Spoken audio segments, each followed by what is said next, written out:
Lauryn. What's happening? Is that Quentin D. Harris? What's happening? Q, turn your phone the other way. Oh my God. Hold on. Is that Quentin? This way? Oh, maybe we should turn our phone the other way then. No, y'all need to turn y'all phone horizontal. Let's see. Are we behind the scenes or can the people see us? Okay, now turn your phone that way. Let's see what happens. Oh, this is better, I guess. How are you? Are we live? Can the people see us? We are live, yes. Oh, banana! Y'all talk. Y'all I miss y'all! Be late. Yeah, Lauryn is upset that you're late. I'm late. Oh, so now that she's on time for the first time in the fourth season. Oh, baby, I was on time all this season. I was even on time to the reunion. Now that she's on time for the first time this entire. Actually. Did she say she's on time for the reunion? Hold on. Let's move this. How y'all doing out there? Happy Chasing Atlanta season 4 finale. Grand finale. Hey. Are you excited that it's over? I can see y'all comments and everything. What's happening, y'all? Yeah, how can we see the comments? You're going to have to go on your phone. It's hot. Y'all got to give me a second. I need to put my fan on. It's hot. Hey, everybody. How many people on there? 100. Oh, they was not playing. Hey, y'all. What's going on? Life is truly what you make it. Gotta learn how to embrace it. Gotta fight for what you... Some people take that fighting part too serious. Now, when she said fight, she didn't mean... Did you try your... You still putting on makeup. And she running into walls, y'all. Wait! Did I drink yours, Lauryn? Life is truly what you make it. What you say, baby? No, I thought I drank your... Gotta learn how to embrace it. All right, guys, let's toast to a good night. It's reunion night. My pussy's coming up. Yo, pussy coming up. Y'all. I miss y'all. We miss you too. I miss you too, sexy daddy. I'm just trying to go to your What y'all drinking on? I'm currently drinking a Uptime sugar-free energy drink right now. Oh, cute. Miss Lauryn England, what's going on, lady of the hour? I mean, damn, you stole the whole part 2 reunion on tonight. No, I didn't. I ain't do what? Look, no, I didn't. I didn't do that. Listen, what are you up to? I miss you, baby daddy. I miss you too, boo. I'm just chilling. Just finished watching reunion. Boo. You said what? We're drinking energy drinks and Tito's. Okay. Now you can mix it with your Tito's and wow, I'm on Moscato. Huh? Yeah, because you're just all over the place. What happened? So let's go on and get into it. What we got going on? Huh? I'm trying to read these comments too. He was always. I told y'all about reading them comments. The last time a bitch read a comment, they thought she said $500. Oliver, please don't do this to me. I'm joking. So cute. What did you think about the performance? Huh? What did you think about the performance? Oh my gosh. First of all, I'm so proud of you. I'm so proud of you that you jumped out there and did it. Like, I know you, so I know you was nervous as hell. So to see you out there killing it, good. And I know you're not a dancer, so to see you I can see you counting 5, 6, 7, 8 in your head. Yes! I was like, listen, bitch, I don't know how to dance, but the dance for the dance my ass off, at least try. You look great. I'm so proud of you. I didn't like it's the one little girl, she was doing like I ain't acting fun. She was doing like little ad-libs. She reminded me of the TikTok. She reminded me of the TikTok of Meg Thee Stallion when she was like, when she was on that microphone. But outside of that, I thought you did an amazing job. I'm so proud of you. And oh my gosh, the scene with you and your dad. I know we're gonna get into it in just a minute, but oh my God, so I still got long. beside my couch. I was like, okay, I'm ready to transition, baby. Girl, you know, and Dario will let something play out. In my mind, I'm like, I'm ready to transition, but I could not get it out. I'm like, you know what? Before my daddy keep going any further, because baby, that conversation would have been 2 hours long. Okay. Baby, at the end, I thought your daddy was gonna give it to you. Oh, I was like, wait, is this right? It was going slightly left. I was like, oh. But the fact that he was open and like, I think he has that old school teaching. You know what I'm saying? That old school. It's just gonna take him a little bit more. It's gonna take him a little bit longer. But I mean, the fact that he accepted you and loved you, child. Oliver always cooking. What is that? We're eating crab legs and corn and shrimp and sausage and potatoes. So we having a seafood boil with the Twix Fix seasoning. Thank you to everybody who's purchased. Bitch, you actually just burnt my motherfucking leg. You want to fight me? I will. Do you want to fight me? I will. Do you want to? I will. Travis and Dominique. Like the rest of them. Q, come get her from me, please. Please come get her. Come get her, please. Come get that. I cannot wait to see y'all in a few weeks. You gonna eat that? Yes, you eat that. You all hear what I said? Huh? I said I can't wait to see y'all in a few weeks. Well, we got to get somebody scheduled because somebody busy. Who? Q's. You. Mine. We've been waiting for you to respond in the group chat all day today. Sorry. Just today. No, Q, you ain't do nothing this time. Q, when y'all texted me, I was trying to jack off, child. Oh, God. Lauren, I want you to watch that mouth. I was on my phone on Twitter like, damn, should I drop the link now or should I make a video, child? Now, the people want to hear y'all talk. They don't want to see y'all eating this crab all damn night. Well, we gotta sit down. Lauren did not help me do it. Hurry up. What point don't you understand? She didn't help me do anything. You didn't even know how to roll, bitch. I just rolled the blunt, hoe. You don't even know how to roll, so at least you can do is cook. I cooked, I cleaned. I don't know where to put your stuff up at when I clean up. If I clean up, you're gonna be calling me, girl, where did you put these? And girl, you like, I cleaned up last time was listening to music and I was wiping off your walls. Q, what you drinking on? What was on my wall that you had? Child, it's gonna be a long night. It look like I'm about to drink the whole damn bottle. How Q? I'm just drinking a little Moscato. I'm taking it light tonight. Wait. The last time we did these lives, I felt like I got too loosey-goosey. Put it in the 2 years later, I'm still talking about that damn live. I just did the shrimp. So cute. Let's get into it. What's happening? How did you feel about this season? The season overall? Mm-hmm. I think this season overall, okay, so first of all, I'll start production. Production really stepped up this season. This editing, producing, this by far has been the best season of Chasing Reality, period. So I have to say that when I'm talking about personal, I've said this in my reviews before. I really wish that look at it, get into it, get into the in the ooh la la. Did y'all say y'all grace while y'all over there munching? Bow your heads. Dear Heavenly Father, we coming for you right now. Huh? Lauren, stop chewing while we talking to God. And both of y'all jump. I was not chewing. I thought you had went up. I didn't know what happened. I was not chewing. I stopped. I was gonna go there with you. I was gonna go there with you. Y'all so churchy, and the fact that y'all was ready to go there with me, see, well, he ain't gonna be bumping like this. Finish praying. Listen, y'all think these hoes is some reality TV stars? These hoes is actually churchy. They some church babies. Praise all three of us are church children. Praise the Lord, saints. Lauren, I don't think the people knew how country you were until tonight. Everybody was asking, "Where is your accent from?" I was like, "Y'all haven't heard this here for country ass all season." This bitch is country as fuck. Lauren is probably more countryer than me, y'all, and y'all see it on the show. I'm country. Lauren England, woo! It's in my blood. But anyway, back to the topic. I think this season was pretty dope. I really wish I would have filmed more. Q, you didn't finish the prayer.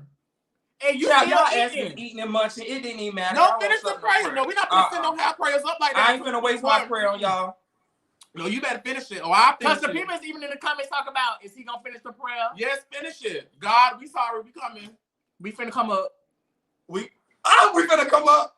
All right, well, while we got this crab, boy, we want you to go all the way down to the deep blue sea, and we want you to take the crab that Lauryn and Oliver are eating on tonight, huh? And we want you to wash it from the top of the crab to the bottom of the crab. We want you to get all in the Twix seasoning that you guys have purchased, huh? Ain't that it? The Twix seasoning, the Twix fix seasoning that you all have purposed. In Jesus' name, it is blessed. Huh? It is blessed. It is blessed. Amen. And we shall all say what? Amen.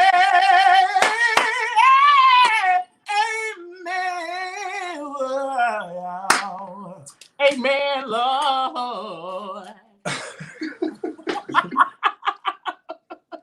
All right, so Lauryn, how did you feel about this season? I thought the season was pretty dope. I really wish I would have filmed with y'all more, so you know what I'm saying? So the people could have got this whole big three, power of three energy. But outside of that, it was a phenomenal season. How did you feel about the season, Lauryn?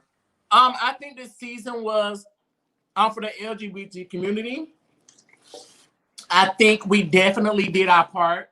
I think that each individual cast member, you know, brought something to the show, whether the viewers thought that they did it or not. Even if I thought that somebody probably didn't belong on the show, they did their parts, because I think this season you was able to kind of see like who's chasing it, who's doing it, who's keeping up with the drama, where the drama really comes from. And most of all, at the end, we were all able to come together on a serious note, even though everyone doesn't have to be best friends. But I think that this season, we needed to show that, you know, in the LGBT community, we don't have to always fuss and fight and never have a resolution or resolve anything. So I think it was great to see us resolve our differences and knowing that possibly we can move forward and, you know, just growing and, you know, just like we're on a big platform. And so we have so many people looking up to us. We have people that are coming out just because of the show and different things like that. So I think this season was kind of like for us to be able to take that platform and show who we really are, but most of all for our community, put something positive out there so that way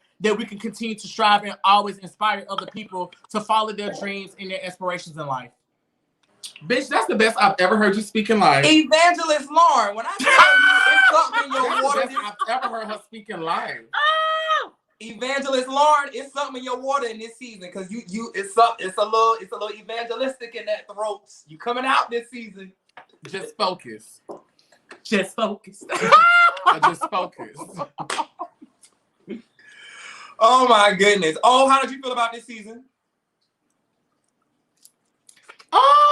You know, it started off great, and then kind of like in the middle for me, it got a little interesting as I dealt more with the issues I had with you mainly, which was real life. It's so for me. hot. I'm sorry, my lace ain't gonna last. You want me to turn on the air? Please, it's so hot. Like, girl, am I not sweating? Girl, because you come in here, it's lashes, it's lace, it's glue, it's leggings, it's lip gloss, it's so many things. Mom, what you got on? Like I told people, if there's ever I'll show you during intermission. If there's ever a Power of 3 date, and we all three have to be somewhere, and we're not on stage on time, please know it was either this one or this one. It was not because of the OT. I'm Candy Barris. Give me my call time and my sheet. No, that is definitely me. I'm not never late. Well, besides I was there on time this season. And the only reason Lauryn late because she been over there all day. You like sausage? Mm-hmm. Taste that. Imagine there go the entanglement y'all been talking about all season right there. And it's good. It's good, bitch, ain't it? I love it. Thank you. But to answer your question, it got a little interesting in the middle, and I will say, like, you know, I did get a little sensitive at times, because it was real shit that happened. You know, nothing, at least in my storyline on Chase Atlanta, is fabricated. Everything I've ever presented it happened in real life. This is real shit. But I was happy, just like Lauryn, to see that I was able to reconcile with you. I think that was a beautiful thing to teach people in our community that you and your close friends can have odds, but you guys can come back together, because oftentimes in YouTube world, we see people just break up, and then it's, you know, we've seen it a bunch of times. I ain't gonna list the names, but we've seen it.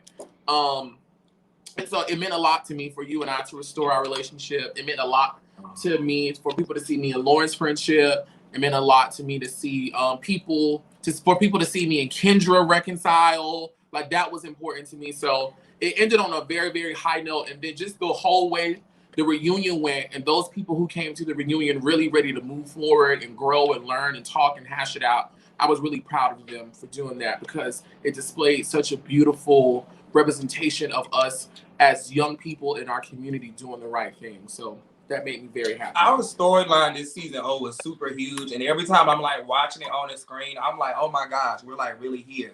Because here we go arguing via text messages to like watching our shit play out on screen. So I'm just like, Lord have mercy. But I think the magic in what you and I shared is exactly what you said. Like, friendships don't always have to go nasty, and yet we were upset with each other. We didn't go to as far as dragging each other on social media and doing those type things. So, and I am super glad that all three of us are in a better space. I think Ola and I falling out actually brought our friendship a little bit closer. It did.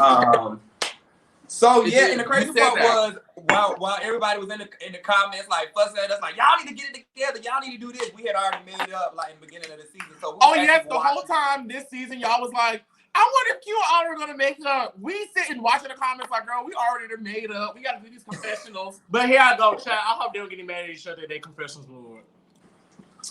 No, I think we go with these. No, because we understand we have a job to do. Yeah. It's a job. This is a job. Right, but it could have been so emotional that, not saying that you guys would have, but I don't. You understand, like, other people, like, when you see that, you could have got upset. You could be like, bitch, you said this, but I think because our friendship is so real and that we all connect and bond, you know, on a different level, that, you know, it was kind of like we miss each other. We miss the group chats. Like, bitch, it wasn't the same. Even when y'all two was saying stuff to me about each other, like, not on a bad note, but just about how y'all felt about the situation, what I always said, girl, y'all need to get it together. Yeah. And I think a lot of times on these reality TV shows, especially on YouTube, we see people, I feel like people chase more having a moment and reading and having a storyline and fighting, more so than actually valuing relationships and valuing another person. You know what I'm saying? Like, I know a lot of times when chasing Atlanta, it's just like, oh, she did this, I'm a drag her. Or she did this, or I'm a this, I'm a this. Like, no, like, one, all three of us are professionals. We're professional.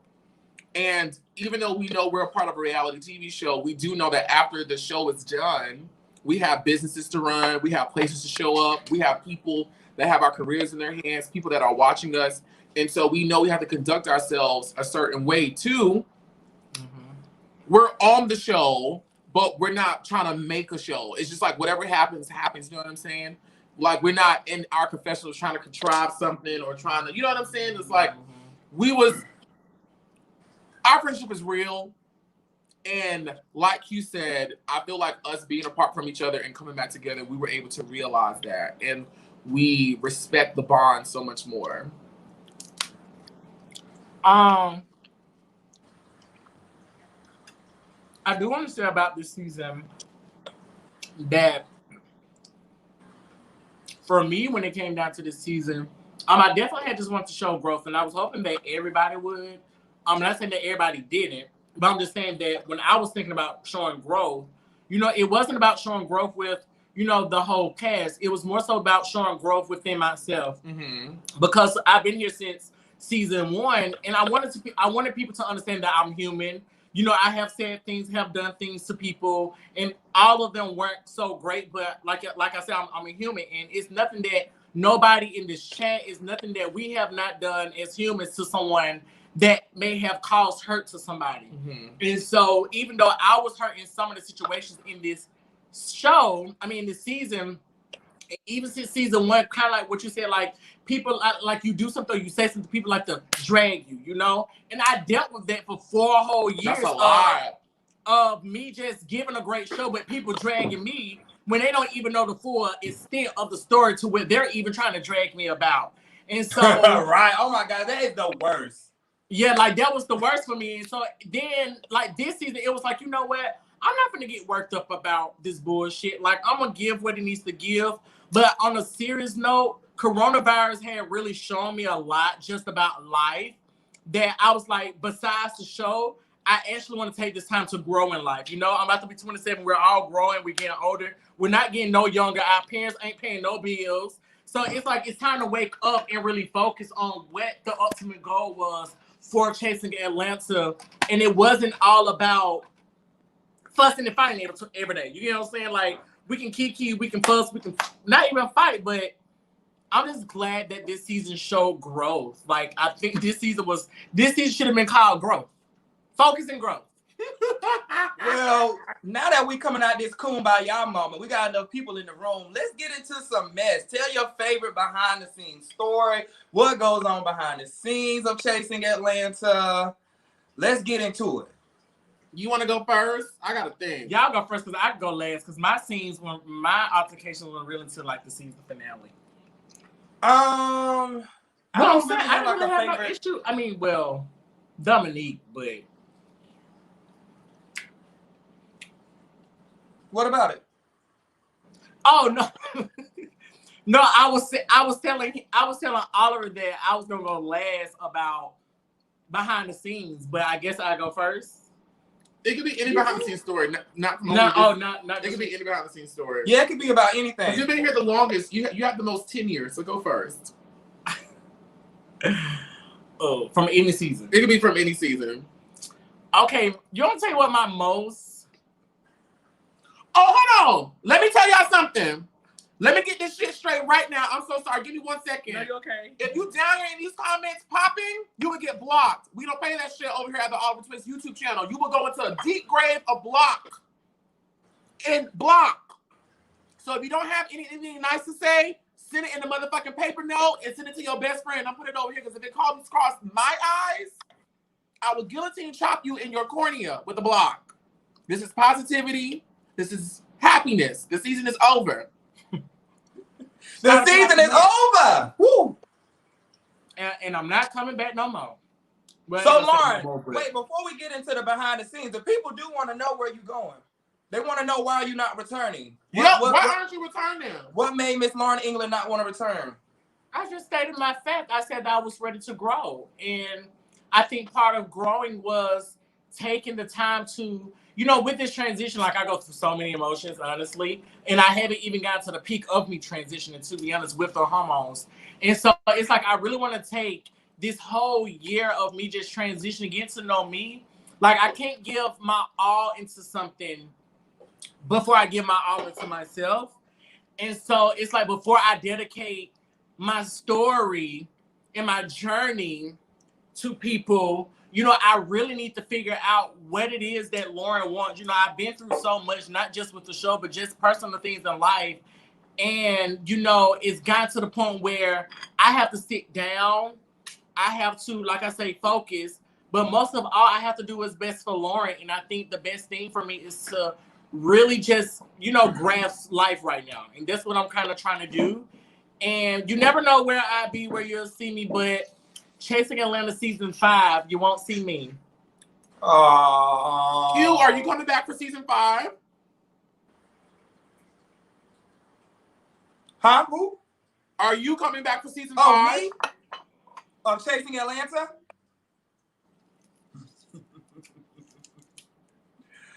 I no longer stay in Atlanta. Is it necessary for me to be on the show anymore? Just answer the question, yes or no. Will you be back for season 5? It's a yes or no question. Oh my goodness. You are not getting no exclusive. I'm dropping that tea on my channel. No, I'm just but you're uploading this video to your channel. No, I'm just kidding. Oh, they told me to start YouTube channel. I plan on not answering this. I don't think it's not necessary for me to return. So I'll go ahead and say no.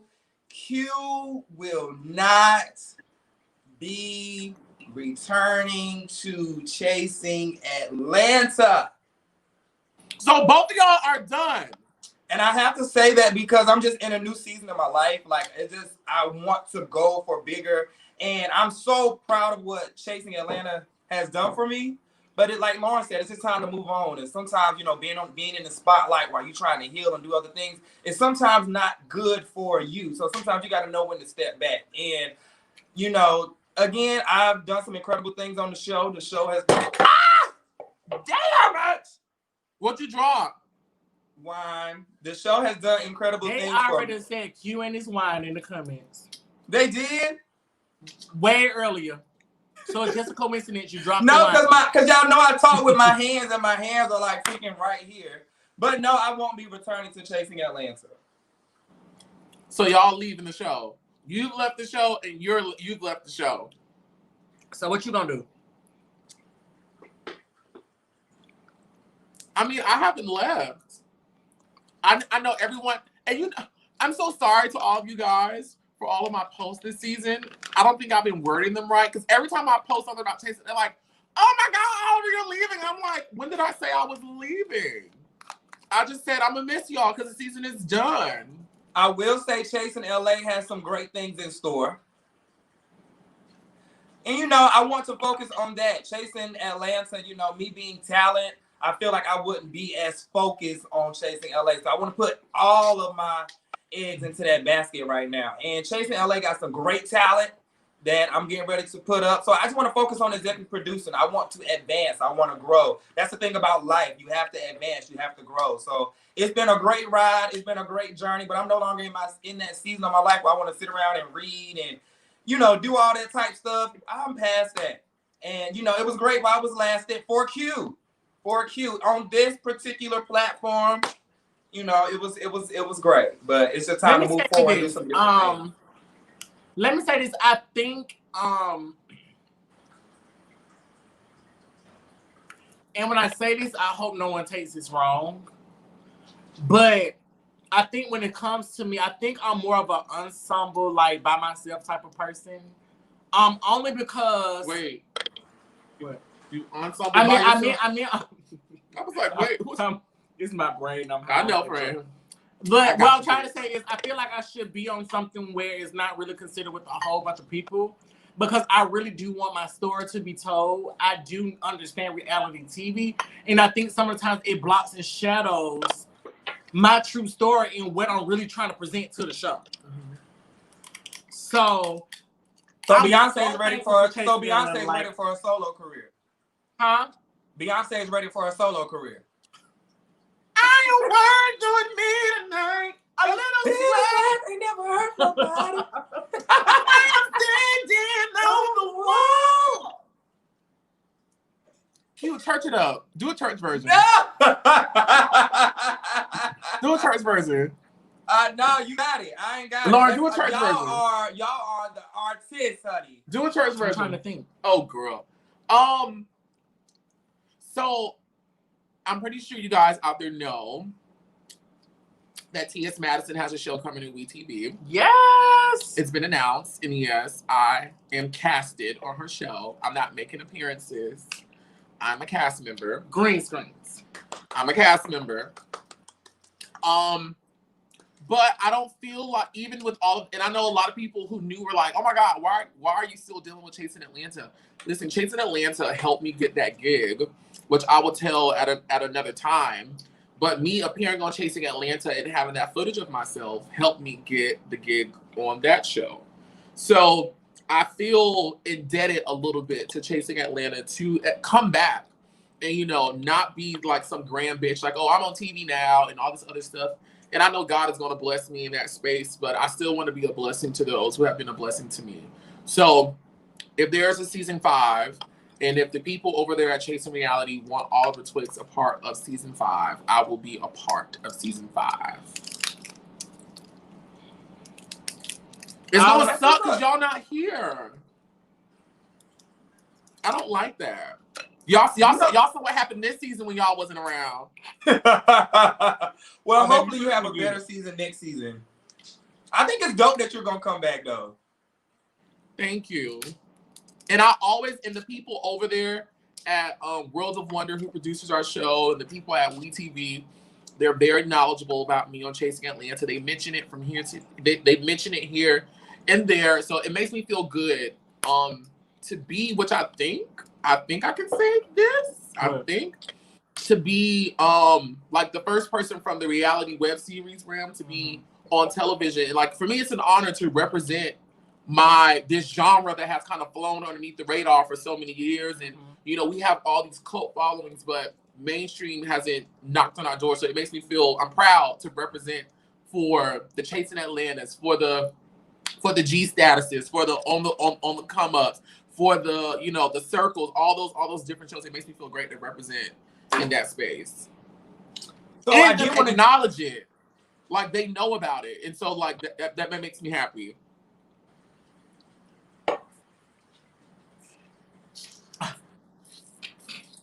I was reading comments. Me too. No, I was actually y'all stop reading these fucking comments. No, I want to give. I'm gonna read one comment. I wanted to give a shout out to Euro Smith. I'm not even sure if I'm pronouncing your name correctly. He wrote me on Twitter today and gave me a list of questions, but I'm using my phone for the review, so I can't read the questions. So drop me in the comments, and I promise I'll read at least one of them. Okay. So shout out to Euro Smith. He wrote me on Twitter this morning. He wrote you in your underneath the tweet. No, yeah, no, he wrote me in my inbox. He sent it to my inbox. Oh, I screenshotted it, right. And I meant to send it to this other device, but I didn't. Q done went Hollywood on everybody. I didn't go Hollywood. I just think it was time to move on for something else. I felt like, you know, I don't know. I felt like the dynamic was changing of Chasing Atlanta a little bit as well. Yeah. And I felt like, you know, like this year, like, you know, they want to be, it was just a lot. So I was like, you know what? Everybody want to be the star of the show. Yeah, it was just like a lot. And I'm just one of the people, I just try to play my lane and stay in my lane. But if me not staying in my lane is not enough and everybody want to be the queen, the king, the HBIC, the biggest read, the biggest that, then it's just like, then it's not the platform for me. So I think that's another reason why, you know, I love the platform. And yeah, I can keep up with the best stuff. I can do all of that. But that's just not my character to sit around and do that all day. And yes, I knew this was a reality. I knew this was a reality TV show, but at the same time, you know, it wasn't the type of reality show I thought the people was gonna be coming on. You know, just be a lot of bickering sometimes. So that's just my thing with that. That's my thing with that. That's why I was like, you know what? I think it's going to be my last season because I feel like, you know, the dynamic of the show is changing just a smidge. You know, and I can agree with you. I feel like, you know, I'm not going to say anyone should be let go. I'm not going to say that on this platform in public. But come to me in my secret place and I'll let you know which bitches I think should get the boot. But whether people stay or there are new people who come, I really do think there needs to be a paradigm shift within the Chasing Atlanta sphere where the focus should not be to upstage the next person or try to find a moment. The focus should be on presenting your brand, presenting your business, being the best version of yourself that you could possibly be. Let's take Real Housewives of Atlanta, for instance. Nene Leakes is, without a shadow of a doubt, the star of Real Housewives of Atlanta.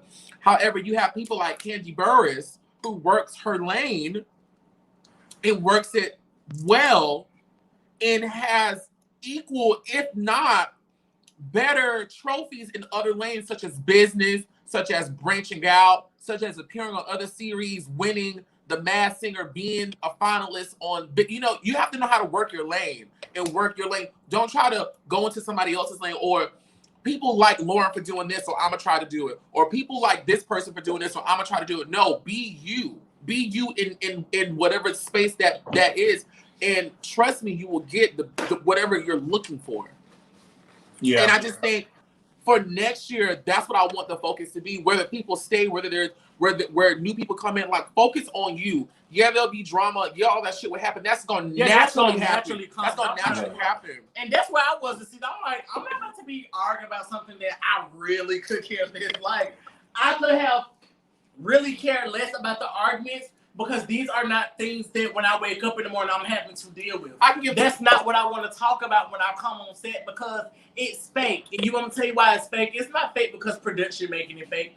It's fake because bitches want to have and people want to have moments that are not even like me and you having a moment together is not even really a moment. And if I'm gonna have this moment, it needs to be beneficial for me to have this moment. And right now, it's not beneficial for me to have this moment with you because at the end of the day, guess what? It don't matter. Because when I go home to sleep at night, and when I go home to shit, and the dick that I do try to suck, ain't even the same one, okay? There she goes. Guess what? You ain't getting that moment with me. Yeah, it's just like, I'm just ready for high-grade conflict on chasing. Steve Harvey shows. He do.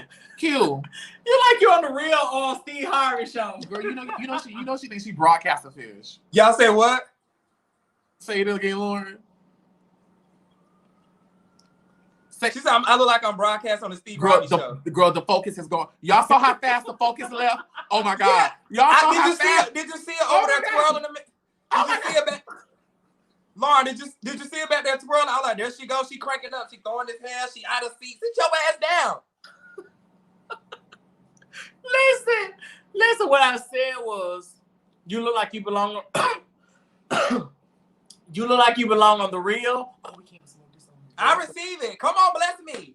You look like you belong on the real on the Steve Harvey show. Oh, it's show about oh, he can't come about that. Lauryn, that tongue. I want you to get that tongue right. You not girl. That tongue got a little Jolly Rancher juice on it. With the finger afterwards, my God, lift your hands. You know where it's going. Ooh, where's going, friend? It's going on a date with Rico. It's going on a date with Rico. Look at Cupid. It's going on a date with Rico. Huh? It's going on a date with Rico. That finger going on a date with Rico. You want to come? No, thank you. I'm not into threesomes. I'm good. Unless I set them up. You don't set them up. I don't. Lauryn, please. Y'all have put enough entanglement on this show. Let's get into that. Let's get into this entanglement that the Power of Three got going on. We are entangled. Baby, this is okay. Oh my God. Y'all are silly. We miss you so much. We're all married. We're in a three-way love affair, like Laura Jones said. Y'all too young. Y'all don't know about Laura Jones. Baby, I can't. So Lauryn talked about some of her favorite moments, or talked about her favorite moment on the show. Oh, what's one of your favorite moments on the show? I did talk about my favorite moment. We stopped. What's one? Oh, it wasn't my fault. We did stop. I never talked about the favorite moment. Talk about your favorite. No, talk about your favorite behind the scenes moment. Let's tell people some behind the scenes things that be going on. Oh, to be honest, I never really had like a favorite behind the scenes moment. Not behind the scenes, like okay, well on scenes then. Yeah, because behind the scenes I be leaving. Let me tell you something. When they say rap, I thought I hit the dough. This one, baby, you don't hear me no more. You don't hear me after the scene. Girl, her car is outside. She's like, all right, y'all. I'll see y'all later. But no, okay. So my most favorite singer on the show, truth be told, was two of them. One when I paid for everybody's food at Cirque on season 2 of 2. And that bill was well over $200. And I didn't, and look, and I wasn't picky about what the girls could eat. I sat there, let them order whatever they want to order. Why was that your favorite moment? Huh? Why was that your favorite moment? Oh, because I want to show that I have a great, genuine heart. That's why. Oh. Yeah, that's why I did it on the show at the time. Look at Oliver. But listen, but nobody had said that, so it kind of just made me like a bad person. So I was like, fuck it. Oh, well. I think we did say that on the show when you did that season. They didn't say that on the show? No. Oh, I don't even remember that season. Oh, my God. So I was like, okay, that was pointless. I could have kept my coin. But not that I did it for acknowledgement. It was just more so of like, okay, damn, they talked about me like it was a bad thing. But okay. It was like, darn if you do, darn if you don't. Oh, Lauryn, I got a question. What's one of your favorite things about filming with Oliver Twist? Oh, filming with Oliver Twist, it's gonna be fun, laughter. Girl, you keep looking down at these comments. Wait, listen, with Oliver Twist, when I filmed with Oliver, the first time I filmed with Oliver, I said, oh no, bitch, do not put me in this scene with this girl that I just said I did not want to have a scene with. But when I got to know Oliver, when I got to know you, baby. Oh my gosh. It was like every scene we had so much fun that I was like, okay, I got me a good girlfriend on the show. And then it became good girlfriends.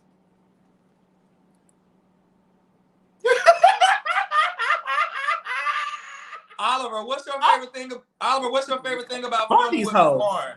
What's my favorite thing about filming with Lauryn? Because Lauryn she's just gonna come with all the things. Girl, I said that in my review today. I said when Lauryn shows up to set, she shows up to set. It's so many things, and it's like I never know what I'm gonna get. I never know what I'm gonna see. Like, girl, she gonna come in there with some hair, a fur. It be hair, it be new noses, it be missing ribs, a new car, a new it be shaved calves, it be bleached knees, it be pierced knuckles. Girl, I'll be like, girl, she just pierced nipples, nipples, definitely pierced nipples. Look, Lauryn, I got a video on my phone. The last time I was in Atlanta, just this last time, it's like 12 o'clock at night. Lauryn got on a whole fishnet suit, red. I'm like, where are we going? Where are we going? Oh wait, are you talking about when you was at my house? Yes, and we went Wait, I said Q. I said already. Q said, man, where's you going? Where are we going? What's going on right now? Where are we going? She gonna come out with body, ass, chest, suits, fishnets, hair, lashes, songs, music videos, boyfriends. What he said? He said boyfriends. Oh, y'all, there was a scene. They didn't show it. It got deleted, or did it go missing? I don't know.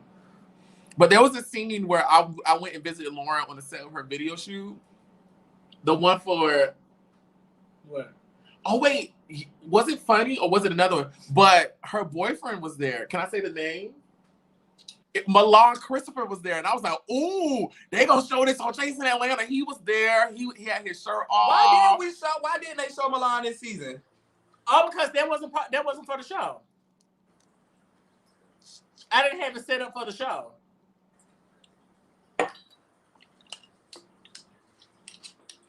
I already knew what the girls was gonna say, so we ain't gonna show it. They say I'm acting funny. They say I'm acting funny. Cute. What's your favorite? What has been your favorite behind the scenes moment of Chasing Atlanta, or like one that sticks out? To be honest, I have to say nothing sticking out to me about cast. I think I would have to go down a list because I think I have a favorite moment with each cast member. However, I will say filming green screens is a lot of fun. Chilling at production house sometimes, even though those hours are long. When we was doing season 3, season 4, because we was doing it with Dario, it was a little bit different, and I did a lot more of my green screens here in Cali. Was a little different for me this season. But when I was in Atlanta and doing them at Kevon House, I have to say, you never know which cast member gonna be coming in the door next. So you can be like, okay, who coming in after me? Because I gotta hurry up. Or you behind the scenes drinking too much. So I would have to say green screens was a lot of fun. Green screens was a lot of fun. I hate green screens. They are very tiring, but we had a lot of fun. That's where you found out a lot of the tea at too, because sometimes producers let you see a little scene early, or they'll be like, all right, now don't tell nobody, let you see this. And you be like, I already knew what you was gonna say about me because I saw it last week. So I would have to say green screens was fun because you kind of had that one-on-one interaction with production, which you don't get to have that much. So I hate green screens with a passion. I love green screens. Because green screens are my favorite. Since season 1, green screens are my favorite. I actually want to do the green screens where we sit down so I can feel like I'm a Real Housewives of Atlanta. I hate green screens. First of all, that's one thing. We standing up. Yeah, green. Yeah, we standing up. Standing up. Well, Chasing Atlanta standing up. My green screens be so damn long. Oliver, me and you, we were texting about our last round of green screens. What was your time? Was it 8 hours? I had been in green screens for 8 hours. Yeah. So when the people be down in the comments be like, ooh, you look, I don't give a fuck. Y'all gonna take it how the fuck y'all take it. This is an independent show. Cause that shit be long. It be long. People be like, ooh, they be saying this, and they be like, bitch, that stuff, you don't even remember what you said about some of the stuff. You be in that room for so long answering all these questions. That's one thing. The difference between Madison's show and this show is on Chasing, my green screens be like 8 hours because we do green screens like once a month.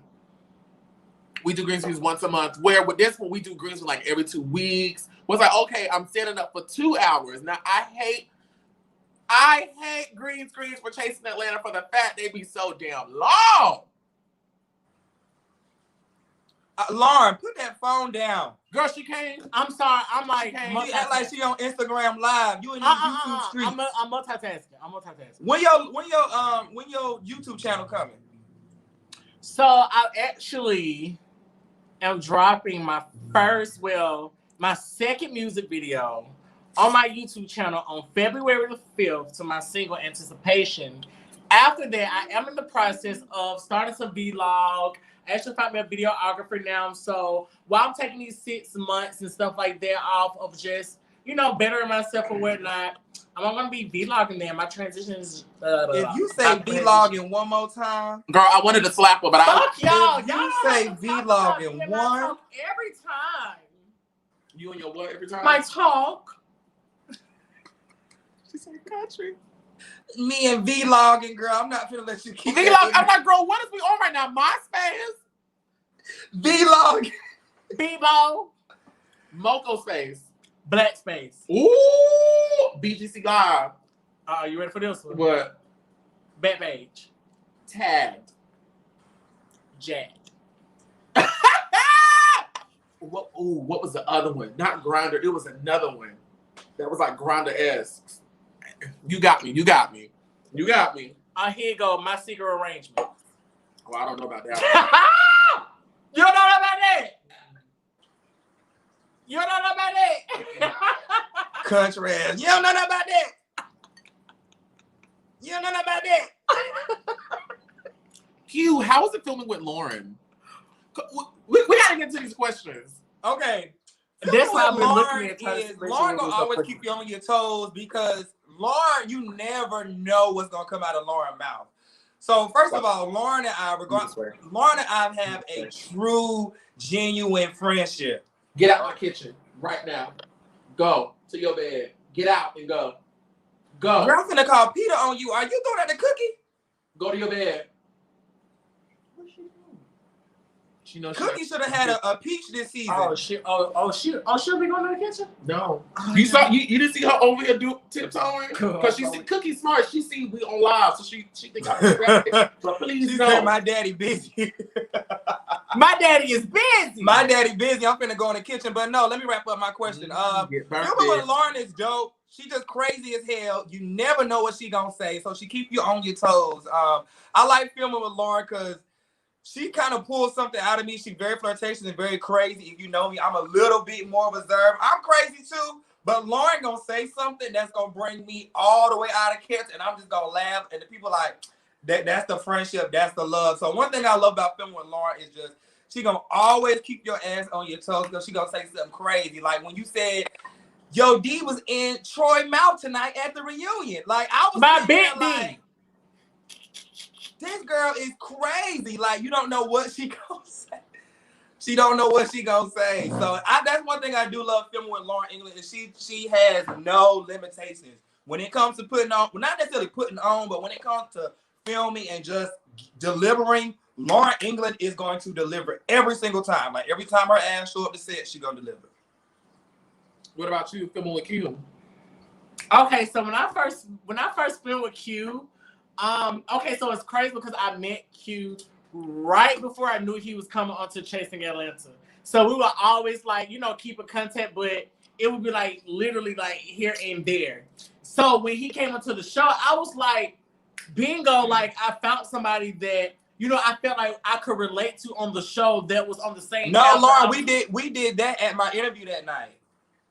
Oh, yes. At his interview. So once we met and connected from there, and then once we got on the show and filmed, it was just like I felt like he was always a brother, honestly, because he always had my best interest at heart. I knew if somebody tried to come for me, he understood me to know that, he'll put other bitches in their place if he needed be. Even though season 2, we kind of had our run-in with the boyfriend. It was the boyfriend thing. I was just thinking about that too. And did Q. How? Q. How we had the run-ins with the boyfriend. Oh, sorry. Q. How we had run-ins with the boyfriend. That was the crazy. That was a crazy moment for me and Lauryn and just the Chasing Reality brand, period, because I didn't expect, that was when that was a moment where I knew like this is real reality, because I did not go into that scene expecting to crash with anybody, especially Lauryn at her own damn event. But what's crazy is, can I be honest with you? I already knew it was about to go down. I said, Dario, come on here and film this real quick. God damn it.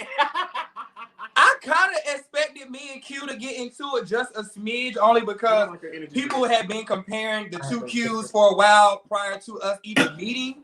So I kind of expected us to get into it, but that was a crazy day of filming for me. And I was kind of pissed with Lauryn. I was like, this is stupid. I was like, he gonna come for my motherfucking man talking about, and what I was like, oh, he was just giving too much. I said the two Qs are supposed to be fighting. We're supposed to be loving out on each other. That's what you wanted, nasty. You know, girl, she want everybody to come to her sex dungeon. Listen, I really want to start a sex dungeon. I've come to the conclusion. I'm starting my OnlyFans, and I love sex so much. I actually want to start speaking and talking about sex. Like, I wake up in the morning thinking about sex, and so there's nothing wrong with that. Just that's why I want to take this next chapter, is just like do all the things and talk about all the things that I do love, and so I love sex. Like, it doesn't even have to be with me. I just like, I like watching sex. Like, and what's crazy, I don't even like porn like that, honestly. Because you're having enough sex not to watch no porn. No, I actually don't have enough sex, but I like watching people having sex in person. But I don't even go to sex parties. Your daddy told you tonight he don't want you out there like that. Her daddy said, Oliver, he said, I don't want you out there like that. He done told you he don't want you to have to walk them streets in Miami. Listen, baby. The mama is walking, baby, with the left and right cheek out. Oliver, where's this live going? I'm trying to pull it back. I'm trying to pull it back. I'm trying to pull it back. Okay, where is this live going? Let's get into some questions. Y'all is so funny.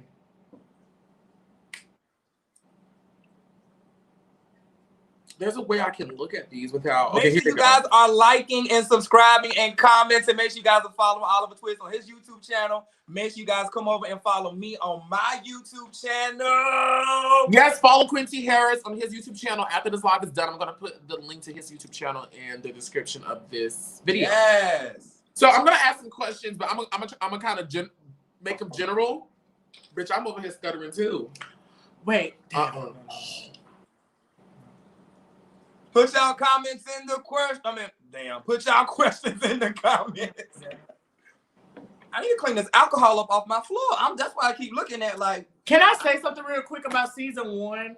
Because I think a lot of people thought that on season 1 I was really trying to make the whole catfish thing or something. I didn't. Like, I really want y'all to understand this. Explain it. Talk about it. I didn't even know. This is how, listen. When y'all talk about the queen of this YouTube shit and this chasing Atlanta, let me tell you this. Let the bitches know. Let me tell y'all this. Let the bitches know. If it wasn't for me saying something about a catfish, it wouldn't be no chasing Atlanta to this day. Because let me tell you. That's true, too. No, this is not nothing to the producers or anything. But I literally walked in not knowing what the fuck was about to happen. I don't think nobody did, but it was about to go so left and boring because nobody was saying nothing. To freedom! But let's get loud! I was already like when we first, like I first seen, you gotta think about it, me, I want to be on reality TV. So when you tell me, bitch, this is our first thing, I'm ready. To freedom! And so when they started doing, I was naturally just having conversations with my friend. And I didn't even know they was going to edit it like this. Lauryn had her call center braid bun in her hair. I didn't even know they was going to edit it like this. But listen, when I see that first trailer, I'm like, no, they did not make this into a show. Like, that was crazy for me. Child, speaking of hair, I saw a hair comment in the comments about my hair anyway. So, what was that? I had hair season 2, season 3. I had my little braids. Yes, the locks. Oh my God. I'm so glad. Let's do this question. What question? If we had to smash anyone on the cast, who would it be? I'm married. I don't even answer the type of question. If you was to have what? If we had to smash one of our cast members, who would it be? You see the sex spirit on her be so strong. That's the only question you saw down there, Lauryn. That's the only question. No, I was looking. That was the first one that came to my head. I mean, that's the first one that I seen. She want to talk about smash. Because no, Jezebelic spirit on you. That was the next question that I said. I haven't seen the other one, baby. It's a Jezebel spirit on you, and we call it out. So you talked about that. I talked about Devon first because that was the first question that I seen. I want to ask you, Q, what, and I'm gonna answer this. Q, what's something that when you saw it, you was like, wait. About what?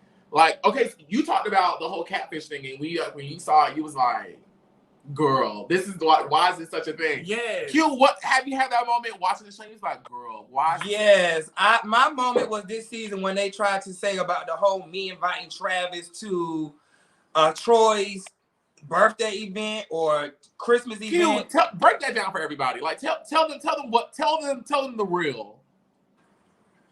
So first of all, that scene got on my nerves so bad watching it on the screen because here I am out in Cali. First of all, I didn't know anything about Troy's event. So Travis came onto the show because I'm from North Carolina. He's from South Carolina. I work in media. Travis works in media. So we know of each other. Were we the best of friends? Were we call each other on the phone every day? No, we were cool. We knew of each other. Now, I did know Travis was coming onto the show.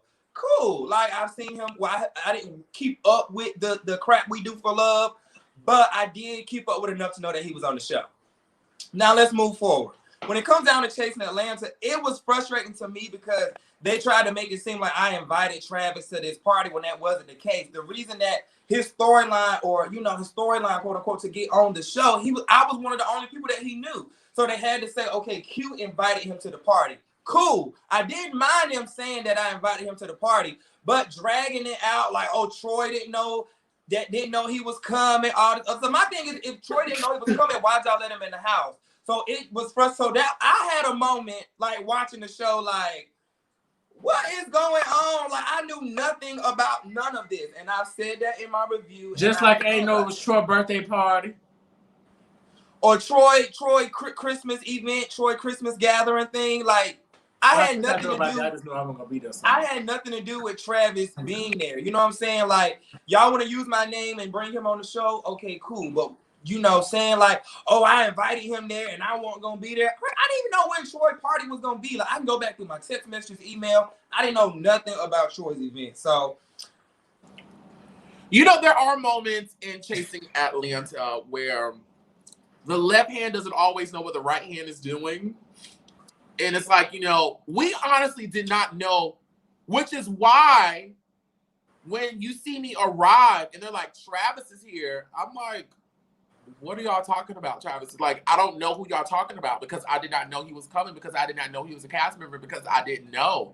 But it was like, if I had been briefed that, hey, which is, if I would have been briefed like, hey, we have a new cast member and his way into the show is through Q, I would have had a different response, because I would have known, that is a moment of producing. I'm like, oh, okay, yeah, I know Travis, because, I wouldn't have, and I'm pretty sure the rest of the cast members wouldn't have reacted like, who is he? Now, Q, I want to echo something that happens a lot, where you said, well, if y'all didn't know who Travis was, why did y'all let him in the house? And see, these are some times where I kind of get frustrated with my cast members, because this isn't the only time where, like, okay, y'all know this part of the show, but y'all still want to say this. Like, by the time everybody got into their confessionals, everybody knew that Travis was on the show and all that other stuff. So why are we talking like he just popped up and all that other stuff and make him look like some weird person? Like, and speaking of making it seem like he's some weird person, I also want to clear up. A lot of people say like, oh, Q, you didn't have Travis back this season. You didn't have Travis back this season. You didn't have his back at the reunion.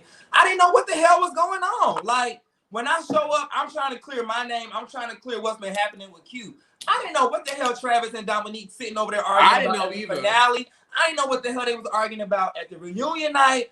I love Travis. I respect him. I respect his line of work. I respect the things that he's doing and what he's trying to do. But I'm not gonna sit up there and be having somebody's back because I was his leeway onto the show. Like, you gotta hold your own ground. Shit, look how y'all dragging me over me even bringing him onto the show, and me inviting him to this party, all this other stuff. So I'm like, let me clear me first. Y'all know what I just realized? Lauryn came on season 1. The girls gave her a hard time. Q came on season 2. The girls gave him a hard time. Oliver came in on season 3. The girls definitely give me a hard time. That's just, we can have a psychology discussion about that later. On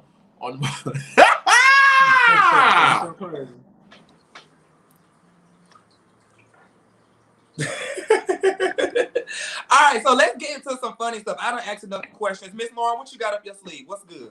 Girl, we just glassed you back in the chair. I had to use the restroom, bitch. Okay. Well, excuse me, I won't ask you any more questions. So these questions I got on my Instagram. The people who follow me know I don't do well with live questions in a live format. I can't talk to y'all and talk to them and look at the questions. Like, I just can't do that. Like I tell my top model fans, it's not a request, but if you really want me to see your question, the only way I can really see your question is if you super chat, because it will come like a big, thick yellow, and I'm like, ooh, this is the question I gotta answer, because the other stuff gives me anxiety and it will all go wrong. Okay, so Gina always asking, do y'all think it's time to bring in some new faces to Chasing Atlanta? Hell the fuck yes. Yes. And these new faces need to be people who are confident in themselves, who have stuff people who are confident in themselves, people who have things going on that they can stand by, that give them identity, whether it's a business, whether it's a show, whether it's a service, whether it's a brand, something that's already going on. And these people have to know how to work their own lane and not feel like they're on a show to compete. We have fucking 5,000 people watching us tonight. Yeah, we did. Like, I was sitting back. Every episode of Chasing Atlanta this season has cracked over 100,000. And it's like, I feel bad for some of my cast members, because the only thing people see y'all doing is sitting down, eating salsa and chips and lemon and water. It's like, yeah, come on here and fight. Yeah, be here for the drama. But this is a business. At least that's how I see it. It's a business. Like, this is a free commercial for your next step. Like, what is it that you're doing? Let me tell y'all something. When it came to Oliver Twix scene, you wasn't about to see me playing my pussy. You was going to see me on set doing something. You was going to see me in the recording studio. You was going to see me having an event. You was going to see me working with a client. You was going to see me working. This is a free commercial. Hold on. Let me talk, Lauryn. And that was my thing about this season, because I felt like, okay, my scene, I'm gonna be in the studio with Zell, Swag, and Paris, and I felt like every time I came across the scene in a work scene, it's like, oh, Q so boring, he so this, he so that. I'm like, ain't the damn show called Chasing Atlanta? What do y'all want me to be doing? Sitting around doing what some of the others doing? I felt like hold on, Lauryn. I felt like every time I was working this season, and that's why I felt like I even saw a comment that said Q got it worse than Oliver. I felt like this was a crazy season for me, because I'm like, every time I came on the screen, even working, I felt like I was like, what is going on? I'm reading the comments like, oh, Q so boring. I'm like, ain't the show called Chasing Atlanta? Am I doing something wrong? Listen, that's why I was like, you know what? I think it's time for me to leave this season. Right. It doesn't make sense. Like, and I agree with you on that, because you would just think that everybody would be on the same, like, okay, when you think about Chasing Atlanta, the dynamic of the show since season 1 was like, let's just say if it was me, you, and Oliver on the show season 1, I think people would have grabbed that, okay, it's Chasing Atlanta, these are the people that's chasing it. It would have been a different show. It wouldn't have been about, oh, let's fight. Like, yeah, we would have had arguments, but it would have been almost like a Real Housewives of Atlanta. You get what I'm saying? They argue, but you're still in tune to everybody's business. You get what I'm saying? You're tuned into everybody's lives. When you're having people that's, one, for free, two, giving you their real life, real and raw, good or bad, and you want to look at the people argue about the bullshit versus then the people that's really trying to, even if you don't like them, but at least they're trying to inspire and do better in their life, and you want to look over that. To me, I feel like you're one of the viewers that definitely don't understand life, and you're weak-minded, because if you wasn't, then you would understand what the show was about. You wouldn't be like, oh, turn it off this scene. Just like tonight about me and my dad, I seen so many comments saying like, oh, next. But that was a real moment, not for me. That was a moment for the LGBT community because not one could that help a parent understand how to accept a child. But it was also for me, I came out to my dad on the show and I felt like it was only right for me to showcase that my daddy didn't know nothing about that scene. Like, I knew that I was going to tell him, but I did that because I wanted people to know you can be brave, you can stand in what it is that you want, and don't be afraid to really be yourself, even though it's hard. That scene was hard as hell. I didn't know what my dad was going to tell me, to be honest, and I had to be ready for whatever that answer was. And so when people say, oh, next, or it's just like, why are you even watching something that's called Chasing Atlanta if you don't want to see the people that's really chasing it? And not saying no one else isn't, but if you want to see the people that's really chasing it and trying to give you a real story, even if you want to believe it or not, we were really we are and was and still did give a real story about our life. And we didn't have to do that. I didn't have to sit up here and tell you shit about the bad shit. I could have easily made everything look good, but I felt like, no, I'm still human. These are just the things that are happening in my life, good or bad. You know, I'm really ready for high pussy drama on Chasing Reality. You ready for what? High pussy drama. Like, in my real life, and not even in my reality TV life, I'm not going to enter a scene talking about what a bitch said in her live. First of all, I probably didn't even see her live. I didn't even see it. That's not my ministry. I don't check people's live. I'm not in the comments. I'm sorry. I'm sorry. I'm just not going. I'm not going to be in the comments and watching. That's not my ministry. And I'm sure not going to make a scene about what someone said in their live. Like, I want high pussy drama. Like, yes, high pussy drama. Like that contract situation with Lauryn and Kendra, even though it was kind of dragged out unnecessarily, that's high pussy drama. You know, the conflict between Q and I, us not speaking for months and then finally being brought to, that's high pussy drama. I don't want to hear about you said this. Like, I just don't want to, you pull me down. You said this in your live. Are we 17 on Bigo?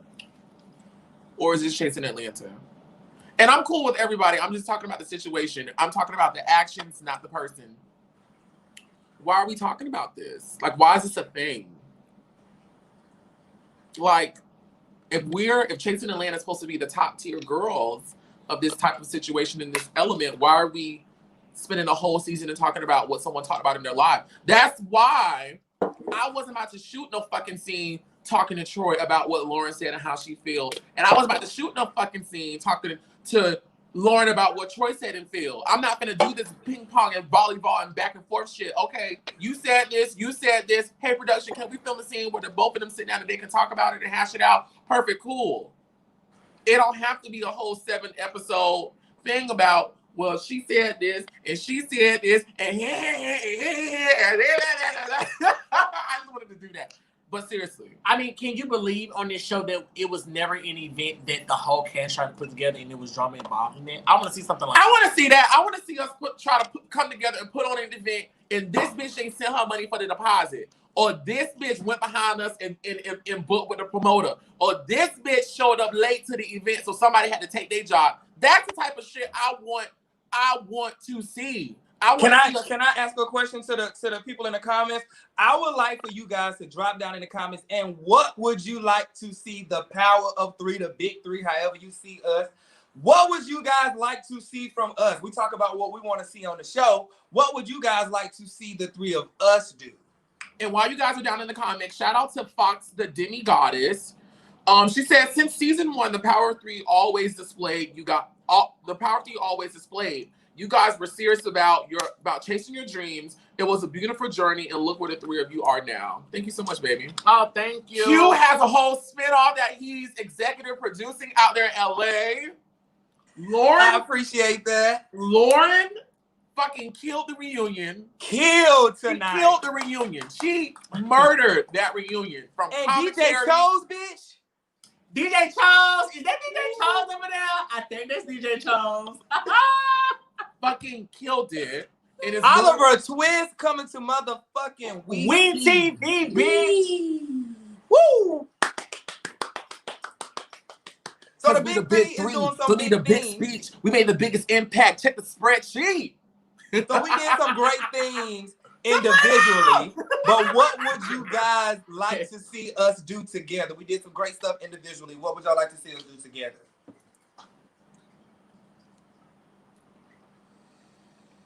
No, I see North Carolina in the building. What's good, NC? Is that 91026? Oh God! Somebody said. Someone said, Oliver, how devastated are you that Lauryn is leaving? Are you thinking about leaving too? I was very hurt about that. Q, tell them I was hurt. I can't wait to do my review next week. I want to put in the clip of Oliver and us talking on the way to the truck, and Oliver was like, I can't believe you leaving the show. And Lauryn was like, well, I can't believe you doing a versus battle with Kendra. So we all yes, I didn't even tell y'all. They both holding secrets. And let me tell both of y'all something. Wait, let me tell y'all this. You want me to tell you when I finally had made that decision? Right there. As I was saying it. Do you regret it? Do you regret it, Lauryn? Huh? Do you regret it? No, I think in that moment, as I was saying, I knew that I knew it needed to be done. And so I didn't want to say something to everybody and then I didn't do that. You get what I'm saying? Like, bitch, you see me on damn episode 1, season 5. Like, no, I knew that as I'm saying it, this is something that I really want to happen because I want bigger, you know. I don't want, and it's not that Chase Atlanta can't go far, but I know at any given moment it get picked up. I do think I think I would still get my spot on TV. So it's like I don't really lose either way because I don't think you're gonna lose, baby. I think you got bigger with your name on it. I think that this is going to provide the opportunity for you to step out and just trust you. I think for so long you've been relying, and this is no shade because you know I love you down, but you've been so wrapped up in like social media, reality TV. I think when you take this 6 months to a year off and you really find you and find Lauryn, I think love is going to find you. And I feel like your purpose is going to be birthed through this quiet season for you. So I'm proud to see you step away. Yes, I really need this quiet season to really accomplish all of my goals and my dreams and not have to really worry about the outside looking in. Right. If it was easy said and done, I really would delete my Instagram. I actually been thinking about it, but I know that I need social media right now. So yeah, but I wouldn't say leave your Instagram. Well, no, what I'm saying is like if I was in a place to where I didn't have to use social media, you know, like I would really just live my everyday life, but I can't because I'm already out there. Listen, I totally feel you. I have my moments where I don't get on social media for a few days. I feel like, and now while we being serious, I want even everybody in the comments, I feel like mental health is so necessary. So when you feel like you need to take those times away from social media or take those times away from family members or whatever, do so. Don't act like you need to. And I felt like for so long, and a reason that we got trapped up in this reality world, we felt like we had to be out front. You know what I'm saying? So, Lauryn, it's going to be good. This is going to be a good break for you. It's going to be good for you. I'm excited. I'm nervous. I'm excited about my break, too. I'm ready to get from behind these cameras for a little bit. I'm actually nervous, but I think because I know that when it comes to chasing reality, like, I feel like I bring more to the table of the show than it does me, and not in a bad way. At all. What I'm saying is that I was already building my platform before the show. And so my platform is not going to stop or my name is not going to stop because I'm now chasing Atlanta. So I'm in a place where I want to push for more and not rely on chasing reality. You know, I want to rely on Lauryn and I want to be able to push Lauryn to her full potential and to do the things that I know God has planned and set for me to do. And I'm just ready for that. And I know in order to really be ready for that, I really have to be ready for that. I don't want God to bring something to me so big and I'm not ready for that because I'm so focused on everything else. Like, it's really time to get focused on me. Like, I need this transition. Oliver, please. Oliver, please. Just focus. Just focus. Just focus. Just focus. Lauryn, the people in the comments are saying they would love to see you in LA with Q, honey. Someone just said, TJ Naturally, thank you. I love Oliver and Q. Lauryn, I love you too after tonight's episode. How are you and your dad now? Oh, so me and my dad are actually great. I just left Birmingham from over the weekend, so our relationship is still the same. It's definitely going to take time. I see a lot of people that come and saying that he was saying son and still calling me by my birth name, but I'm one of those type of people. I understand that, you know, I still have respect for my parents. And so I want us to be able to grow into this together and not make me feel like I have to, like, oh, you have to, like, I just wanted everything to be done naturally.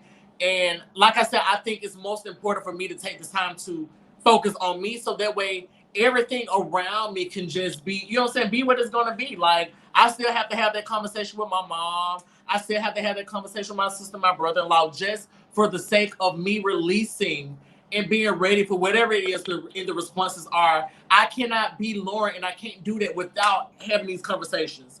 And so I want to have these conversations off camera. You know, I just want to really, you know what I'm saying? Y'all, like, I really am so focused on life right now because I want more. And I think being on this show, I'm not going to say it has stopped me from getting more, but I will say that I kind of lost focus on myself because I started focusing on so many other people, like relationships, boyfriends, you know, just all types of crazy shit.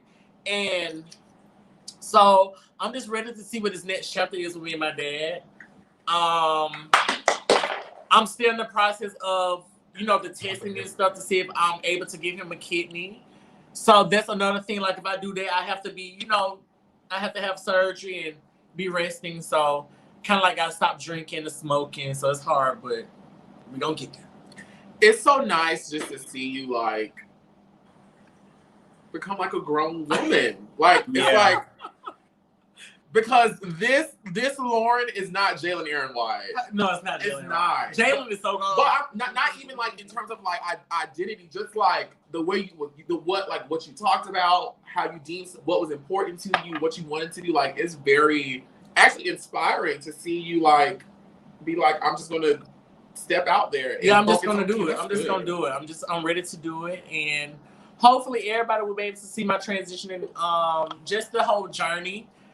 It has not been easy, but I have to remain and remember that. I mean, I have to remember that.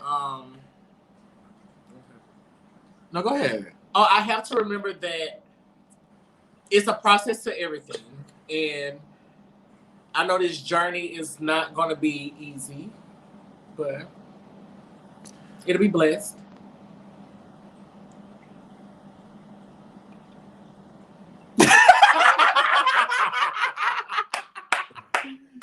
No, what I was about to say was someone in the comments, this is Ayo Vontae, it just caught my eye. They said, I would like to see the three of you guys visiting old school businesses and bringing them into the 21st century. Oh. No, bitch, don't ooh.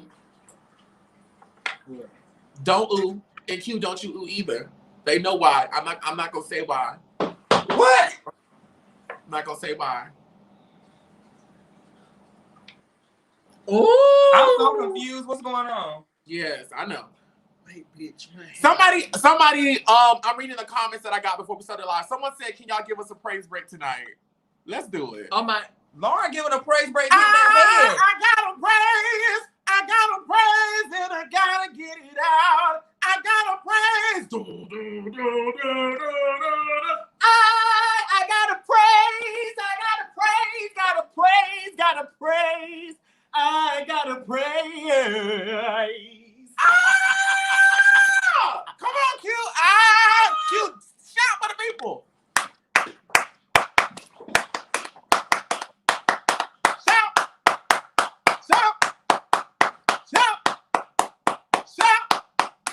Now run. I don't have much space. I only got like right here. I don't have much space. Praise the Lord. You gotta get focused. Oh, girl, no. We gotta get focused. When she did that night, when she kept saying get focused, it took me. Y'all want to know? Y'all want to know some funny behind the scenes? If you was on the Power 3 Live that night, Lauryn actually had kind of got carried away, and she slightly the spirit has slightly kind of caught her. And so that's why we keep laughing about getting focused, because Lauryn was slowly shifting out of here. And so me and Oliver Lauryn was was on the way looking to at her Quentin. like, Baby. Hold on, let's talk about behind the scenes. So if y'all go back and watch that live, it's still on your page, right?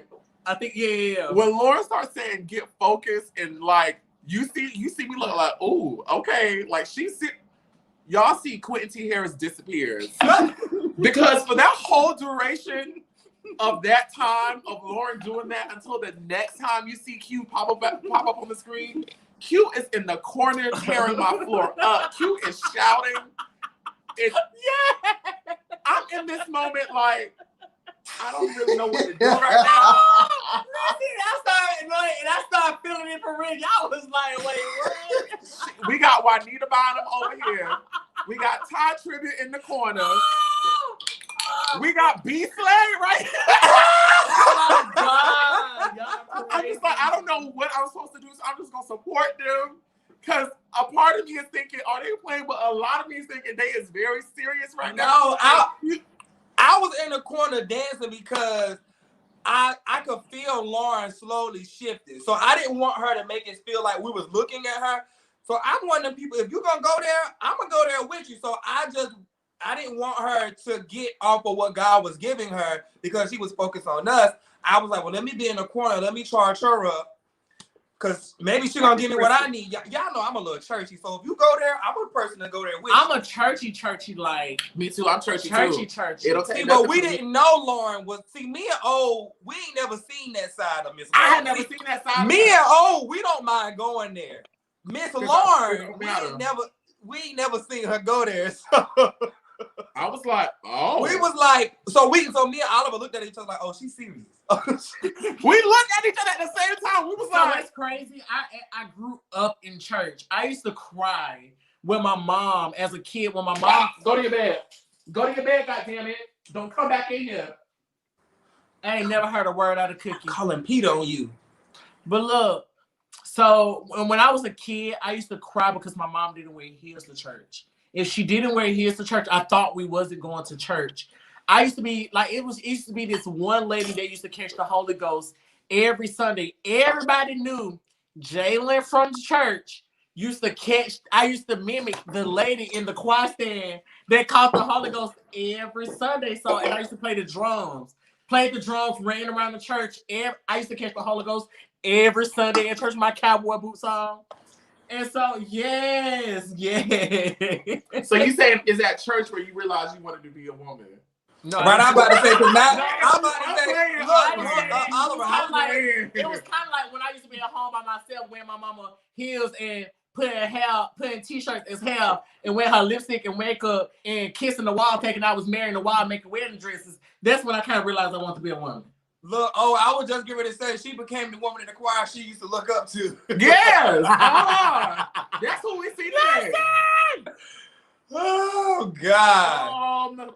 Looking through these questions, somebody said, would there ever be a Power of 3 spinoff? Only if the lids are open. First of all, y'all, we did have a spinoff, but because Q and I fell out, the spinoff spun out. Well, it wasn't because we fell out. It had nothing to do with us falling out. That had to do with you and the relationship of that particular producer. That was you, sir. Are you saying it was my fault? Yeah. Oh, that is so not true. Hey, we should start a Power of 3 clubhouse, like you said. Now, somebody has asked me about that. Now, y'all tell me the rules of clubhouse. Hold on. Fuck the clubhouse. Well, hold on, Miss Lauryn. Fuck it real quick. Hold on. What's up? It was not my fault. Because you know what? We're not even gonna do that. See, the devil comes in many ways and many forms to try to kill, steal, and destroy. Because I have my pen ready. I'm gonna tell the devil, sit down. We've hashed those things out. Those things are no longer here. Well, we're not going to talk about the past. We're not going to talk about what's now. So will we be getting the Power? You said what?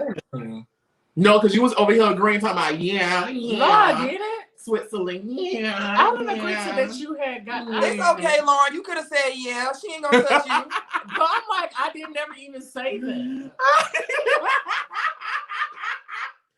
But no, y'all will see something from the Power of Three. Listen, y'all, we're always talking and we're always like, hey, y'all want to do this? Y'all want to do this? Y'all want to do this? Y'all want to do this? So I don't know what to say.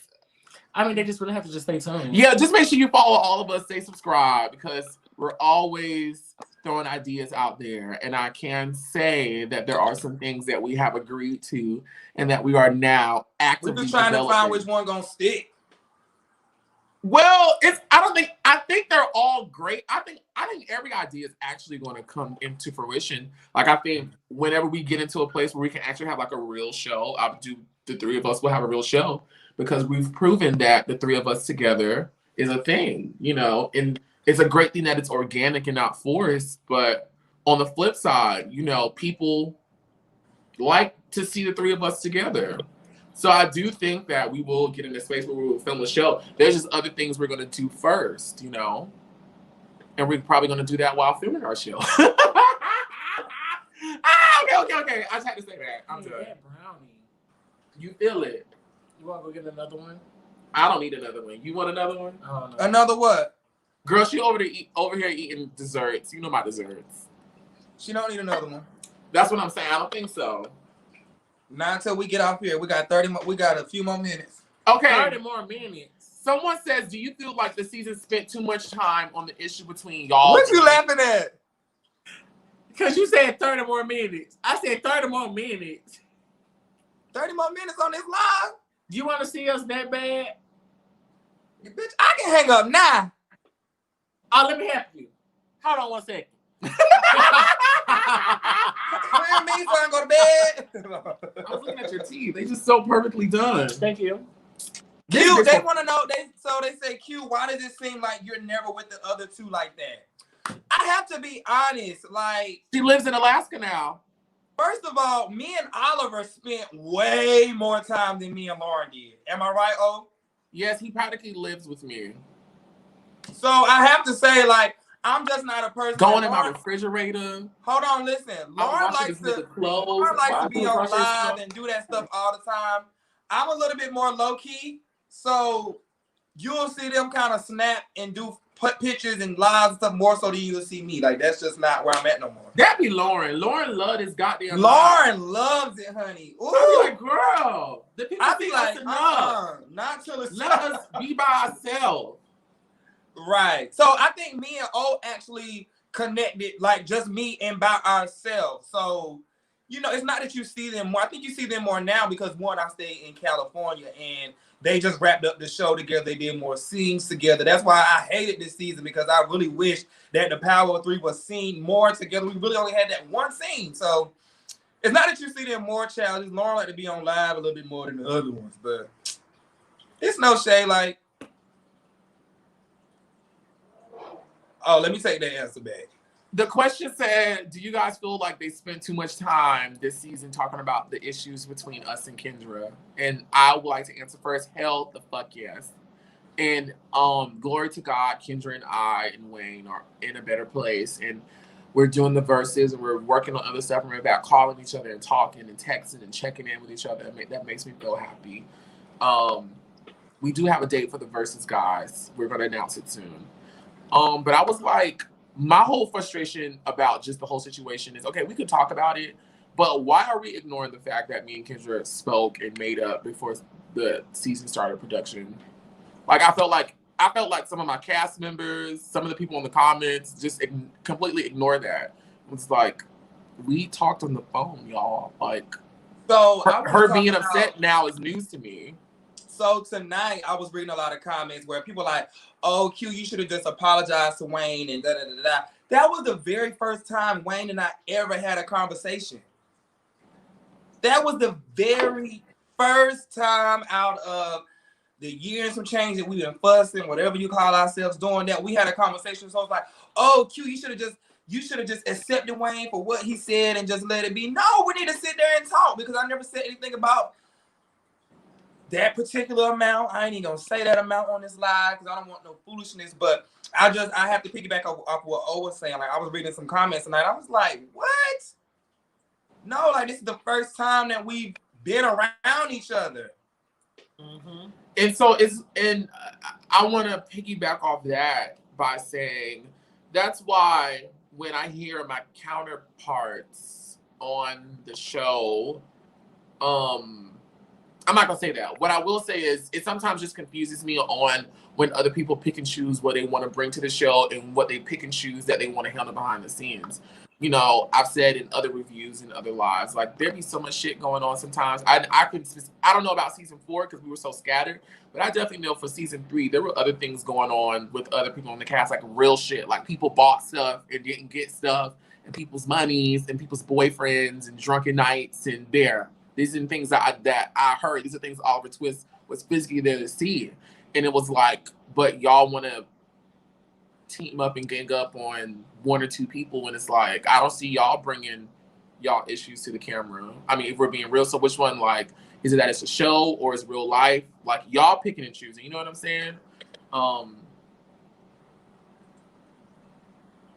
And a lot of times when we film, these be our first times knowing anything that, like, what we going, like, that last scene when Kendra was, that's why I was telling both of y'all, like, you know, let's just chill tonight. That was the first time I had ever heard, like, what her problem was. Y'all have heard it because y'all have seen her film scenes with other people and talk about it in her confessionals. I have never. No, I'm not you. I'm talking about the people who watch the show. The people who watch the show, like, why can't Oliver just take responsibility? Well, tell me, what scene have you seen where she's communicated her feelings with me?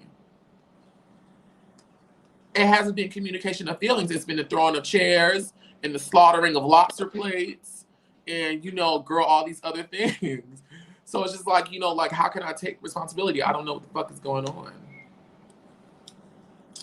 It's a question down in the comments that says, Q, what I missed. I have questions. Q, did you play in one of the ID channels reenactment? Yes, I did. That was me. I appreciate that. Thank you.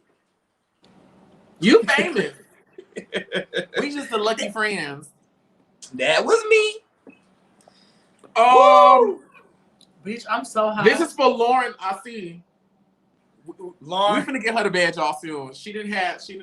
I'm not even asleep. I'm here. The Munchbox collection on Instagram, guys. Yeah. Like Lauryn. If you want to be stuck like Chuck, like Lauryn, you better use that for promo. Go. You know, I love. You can use me for promo for anything. I was about to say, because she's my friend. Yes, I'm going to use. But wait, listen. I really give good reviews. I'm real over here. She does. The crab legs are good. I would have said they were nasty. I would have said seasoning. She would have, because she surely whispered in my ear and said, "Bitch, go get your seasoning because I'm going to sprinkle it some more on this food." I did. And I went and got it. No, for real, I did.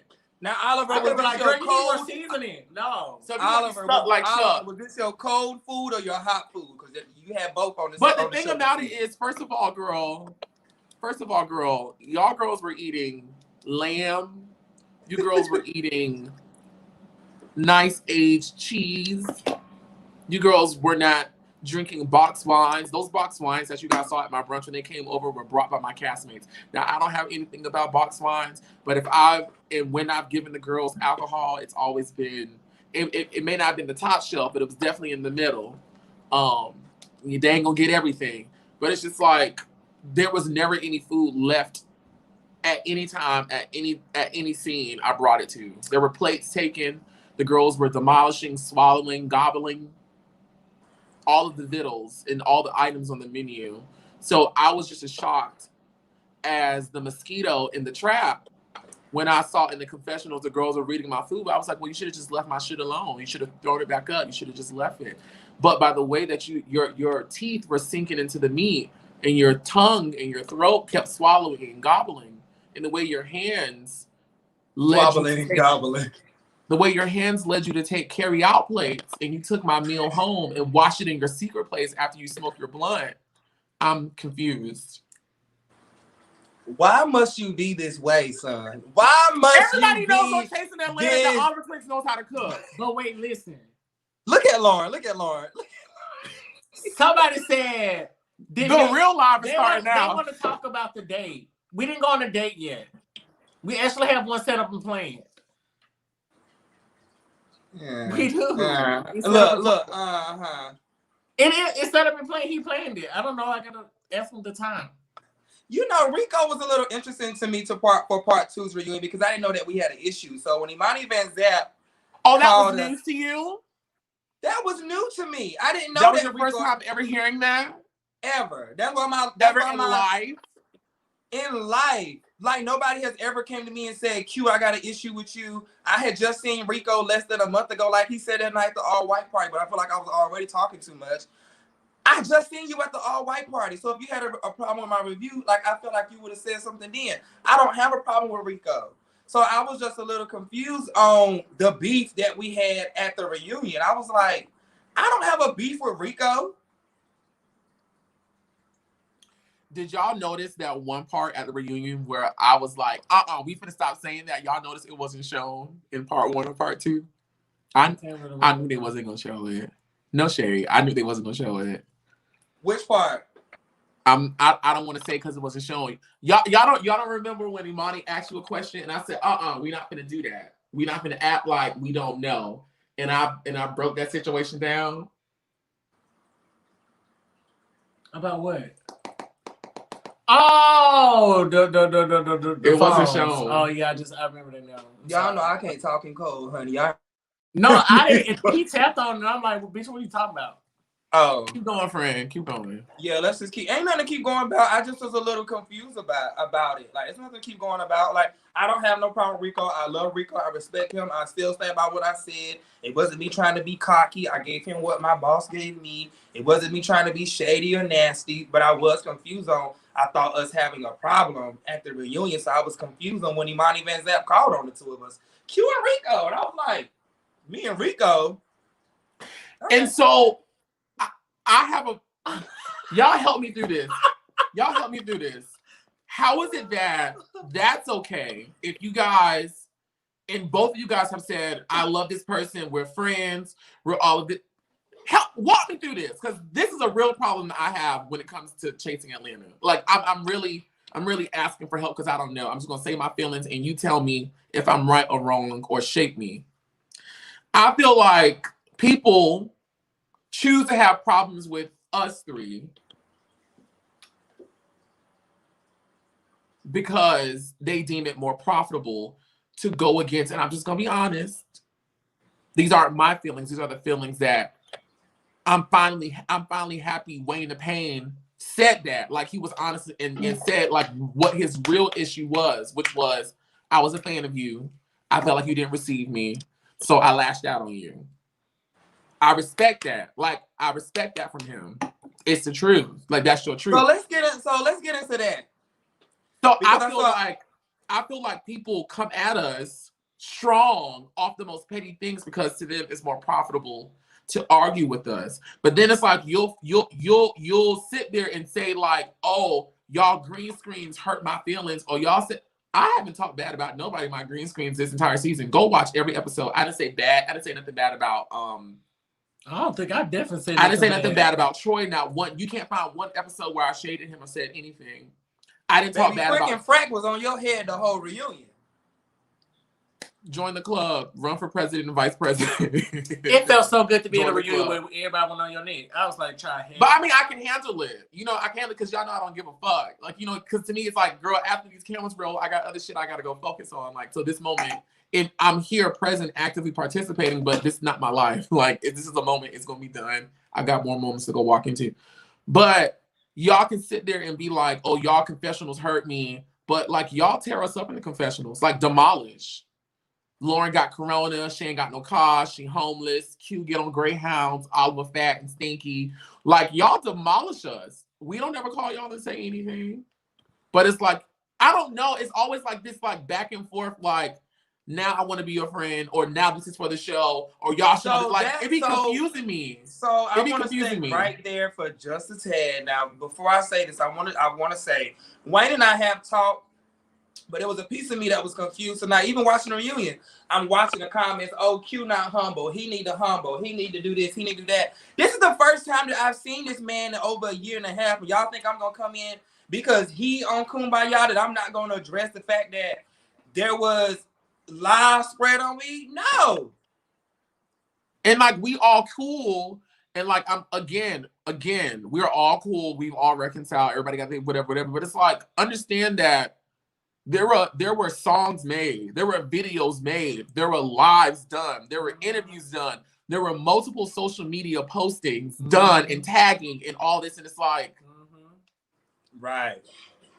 And so everybody was like, "Oh, Q be humble." I'm like, I have not did any interviews, any lives, any postings, any this. But these people, we're past it now, but we're just reviewing the show. Get to do one from A to Z, and I don't get to say or do anything just because it's a reunion? Nah, so I saw a lot of comments that saying I need to be humble and do all of this, but y'all have to understand, this was the very first time that Wayne, The Pain, and Kendra and I have ever had a conversation. The very first time I met them, when we was down in Houston or whatever the name of that place, that restaurant, I didn't really get introduced to them that day because they was fussing with Oliver. They was fussing We Were Born. That was a whole situation. I seen them again at Oliver's Christmas birthday party. I was trying to make sure that Gardenia Oliver was okay. I wasn't really focused on them. Not last night, because I seen it tonight for the reunion. The very first time I actually even extended my hand to shake Wayne The Pain's hand or anything was at the reunion. And that's why I've always been confused since day one of me being on the show. Q, how many times have I opened up my house to everybody? Every day. How many times have people come over here and there's food, drinks, music? Every day. How many times has this happened off camera? What, the invite? I'm just saying in general, I've always hung out with people. I've always extended. I've always opened up. I've always offered. So it's like, how can we have these moments off camera, but you don't feel comfortable coming and talk to me about how you feel about me? But you feel more comfortable just going on a tirade and a whole fuck this bitch da thing. Like, no, that's not cool. Right? Or am I wrong? I don't know. Next question, I guess. Let's move on. Let's please. This is for Lauryn. How was Rico with the K? Did y'all ever go on a date? I think you answered that already. Oh yeah, we already answered that. We're going on one soon. Someone wants to know, do you and Kendra talk now even after the reunion? I think we all can answer this. I'll answer it first. Yes, Kendra and I do talk. I just spoke to her a couple of days ago about like a whole other situation. Y'all pray for my friend. You know, she got some shit that she handling right now, just, you know, adult life. It just comes with being an adult and human on this earth. So y'all send prayers up for Kendra and her family. But Kendra and I do talk. And I actually have her on speaker and my boyfriend listened to it. And he was like, I really want people to see this side of y'all two talking. And I'm like, I totally agree. Because when me and Kendra were cool, we had great moments. Like, funny. That scene where it's me, Lauryn, and Kendra in the studio is, to me, the most iconic scene ever of Chase. That whole episode is funny. iconic. Yes, that whole episode is funny from top to bottom. But that scene of just the reactions and the oop and hell no, I don't trust you. Lauryn, that was a funny scene. Lauryn, that was funny. That whole scene drives my intestines to oblivion. So yeah, Lauryn, what about you and Kendra? I'm gonna actually talk to Kendra on Monday. Okay. Mm-hmm. So we talk, we text. I text her on Saturday. She had a show or a performance, and so I, wish her a good luck on that. And then we talked on Monday. So we do talk. We do interact on social media, and actually the night of the reunion, I actually have the video, but me and Kendra actually had like a heart-to-heart conversation. Girl, just about, we were talking for hours. We were talking for hours. Look here, the ladies was talking for hours. I gotta meet. I was like, we talked for so long, but I was just glad to just move forward and. What's funny? The petty in me, not really petty, but it's like, why can't you always want to have conversations in the bathroom? In season 3, Wayne The Pain was in the bathroom when We Were Born. She in the bathroom with Lauryn when she was cussing me out and talking to Dominique. She was in the bathroom. Y'all want to know what's one thing that Kendra did all season that nobody really talked about, but I thought was hilarious. She was just like, I love y'all from my heart. And she kept grabbing her whole titty. She was like, when I was going through my pain, it came through my heart. And I was just like, girl, this is your heart. This is your titty. This is your heart. This is your heart. This is your titty.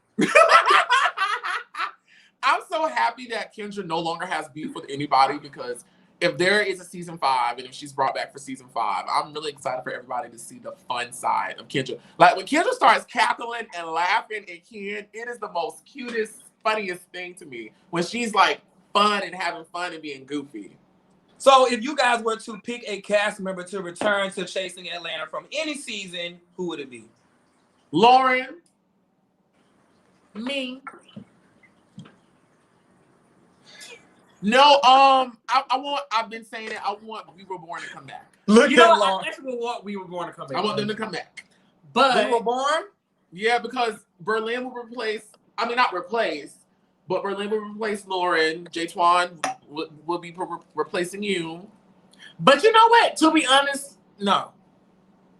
I actually want to see Bush King, Bush Queen, no shade to them, because I have no issue with them. But I think Chasing Atlanta needs somebody bigger than me on the show. I do agree with you on that. I agree. Because, I agree. We need to start pulling in some heavy hitters. Yes, we need to start pulling in heavy hitters to really make this show.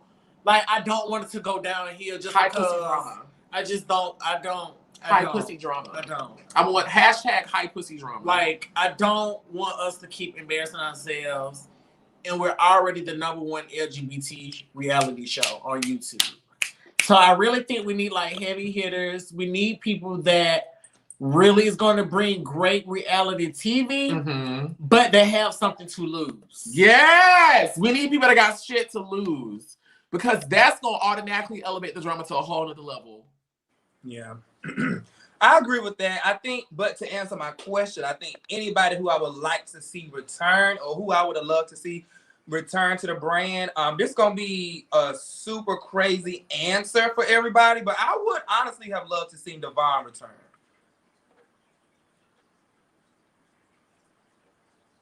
No, I don't. Okay. I'm saying that in regards to Devon, like, I feel like, I think when it comes to the show, and I love Devon, I have no issue with him. However, I think there's a time and a place, you know? I think he had made the show, and not saying that he can't grow from the show, but I don't think that, I like, when I think of Chase, like, just how our views are, I really, really think that we need to keep striving for more and better. No, but my question was, who would you like to see return? I'm not saying that we couldn't get anybody bigger. I definitely agree. But my question was, who would you like to see return? It's like I agree with you, but deep down in my heart, I really can't agree with you, because this is my reason. No, okay, well, that's fine. You get what I'm saying? Like, and my reason is just because I feel like it should have pushed everybody. You know what I'm saying? If you're no longer on the show, it should have pushed you to do better. You get what I'm saying? And what I mean by that, I feel like with me leaving the show, it should be somebody that coming to replace my spot that's going to keep the girls on their toes. That's going to keep, you know what I'm saying? That's going to keep it. Well, for me, I would have liked to see Devon return while he was still a cast member. Hey, Quest! Cute. What's up? Hey. What's happening? I would have loved to see Devon return only because of where ours. What time? It's about that time. Okay.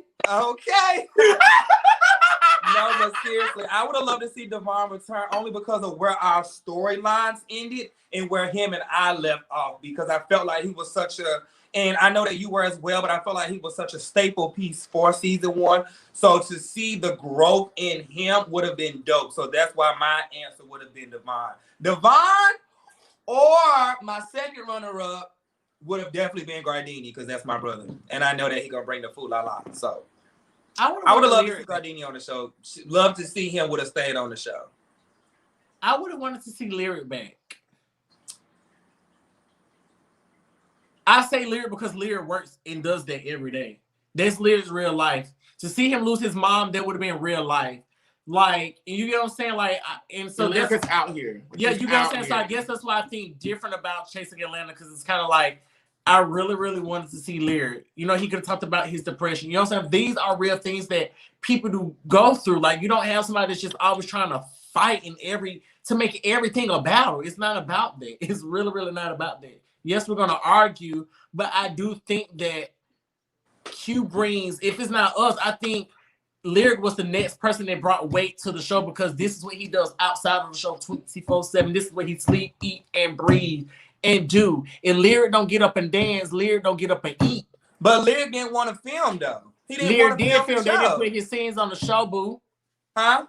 They didn't put his scenes on the show. Yeah, and I know he was fussing about that a lot season 1, so I will give you that. Lyric was pissed off about that, so I will say that.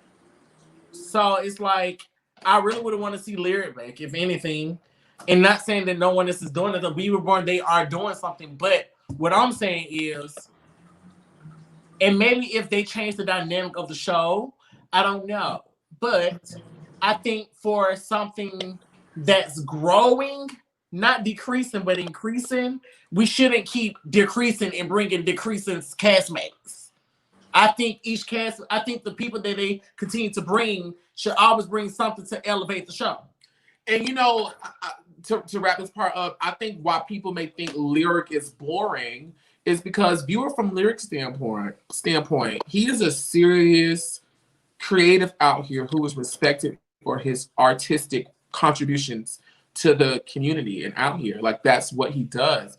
So with him being wanting to be respected for being a Black queer person who is a notable creative, he's not about to go into a scene arguing with a bitch about a live.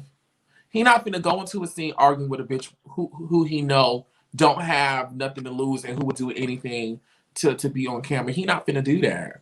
So that's how someone like Lyric can be viewed. Oh, he boring. He don't want to participate in that type of foolishness because he got other stuff to do. Speaking of participating in foolishness, because there was a lot of comments this year about, oh, Q was born and Q not here, da-da-da-da-da. So let's just switch gears real quick. Let's talk about what? No, I should say I want to say something after you to somebody in the comments just to verify about the show, but you can keep going. Go ahead. I'm about to switch gears anyway. Go ahead. It's yours. Oh, because somebody said somebody said this one lady said I agree with this statement, but Lauryn, honey, you didn't bring anything to this season for me. Well, that's fine for you because out of all the seasons, I've carried the show for literally 4 whole seasons. So me as an OG, I was more so like, it's not time for me to shine. It was more so for everybody else to see what's really going on when Lauryn is not around. And at the end of the day, when Lauryn wasn't around, my name was in every episode. So guess what? I did do something for you because you listened and tuned into the people talking about me. Because every episode, even when I wasn't there 100,000 miles away, my name was still evolving and continue to evolve in their names, in their mouths. And while guess what? I was evolving in life. So guess what? I did enough for you and enough for Chasing Atlanta for 4 whole seasons. This the Lord I've been liking to show up. Let him know. I'm just saying, don't say I didn't bring it because as me trying to grow, I didn't have to bicker and back and fight with nobody about stupid shit. So if you didn't see that, then I guess I didn't do enough for you. And I guess sometimes weak-minded people want to see stupid bullshit and drama.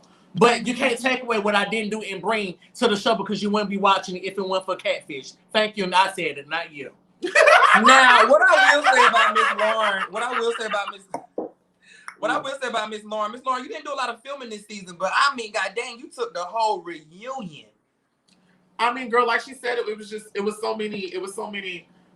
too much. Like, I didn't care. They did lives. Lauryn, let me hear you type on that phone before I get off this live. Let me hear you type on that phone. Huh? I want Lauryn to type on that phone. Oh, my nails are too short. Oh, you know what? You like when my nails be short like this. No. Girl, it's a terror. Ooh, just no. Okay. Someone is asking, who is this? Who is this on Instagram. I'm reading my Instagram question. I'm all out of wine. Mamushka _mommy. I love that. Mamushka. Felt like Mushia. Yes. Are you and Troy cool? Seems like he was shading you a lot for no reason. It's funny. It's okay. So I'm going to answer it then and I will answer it now because something happened tonight, right? I didn't know Troy had such a disdain for me this entire season until I watched the show. Like all of these, I didn't know that. I did not know that. Like all of his, everything he said about in his confessional about me, those things were never shared with me. And I've always checked in with Troy during the season. I've always called him, we text. We may not have hung out because of COVID, and you know, I was filming Madison show at the same time I was filming Chasing Atlanta, and doing clientele work and running my own career and stuff like that. Like I was stretched too thin actually. But it's like after the incident that happened at the reunion of season 3, and it wasn't really expounded upon, but Troy was very aggressive towards my mother as we were leaving, and I just I choose just to accept, what was going on and just counted up to emotions were high that night and stuff like that and all of that. I've been saying in my reviews that you and Troy been having a little tit for tat. Well, but you can't say tit for tat because I haven't titted or tat. Well, I think from the outside looking in, there was definitely a banter this whole There season. wasn't a banter because I never knew he felt a way about me until I saw him in the show. Yeah. Well, baby, freaking Frank definitely because had it out for you. The only thing that I knew was what y'all saw, which was when I was at my Sephora shoot, and he came and he was like, "Bitch, when I fight for you, you better do something." That was the only time I heard him say something. So like, hold on. I want to answer the question, and then we that was my first time ever hearing it. To answer the question, a lot of feelings that Troy had about me. It was my first time hearing about it when I was watching the show. And it was slightly disappointing for me because after the events of season 3 and we were not speaking, Troy reached out to me and took me out. And we had a very long conversation. We rekindled and we set boundaries in place, which were, hey, Troy, I'm not perfect. We still get to know each other. You're not perfect. If you ever feel a way about me, just come talk to me and we can talk about it. That never happened. Instead, his confessionals and then the energy I got at the reunion is what I got instead.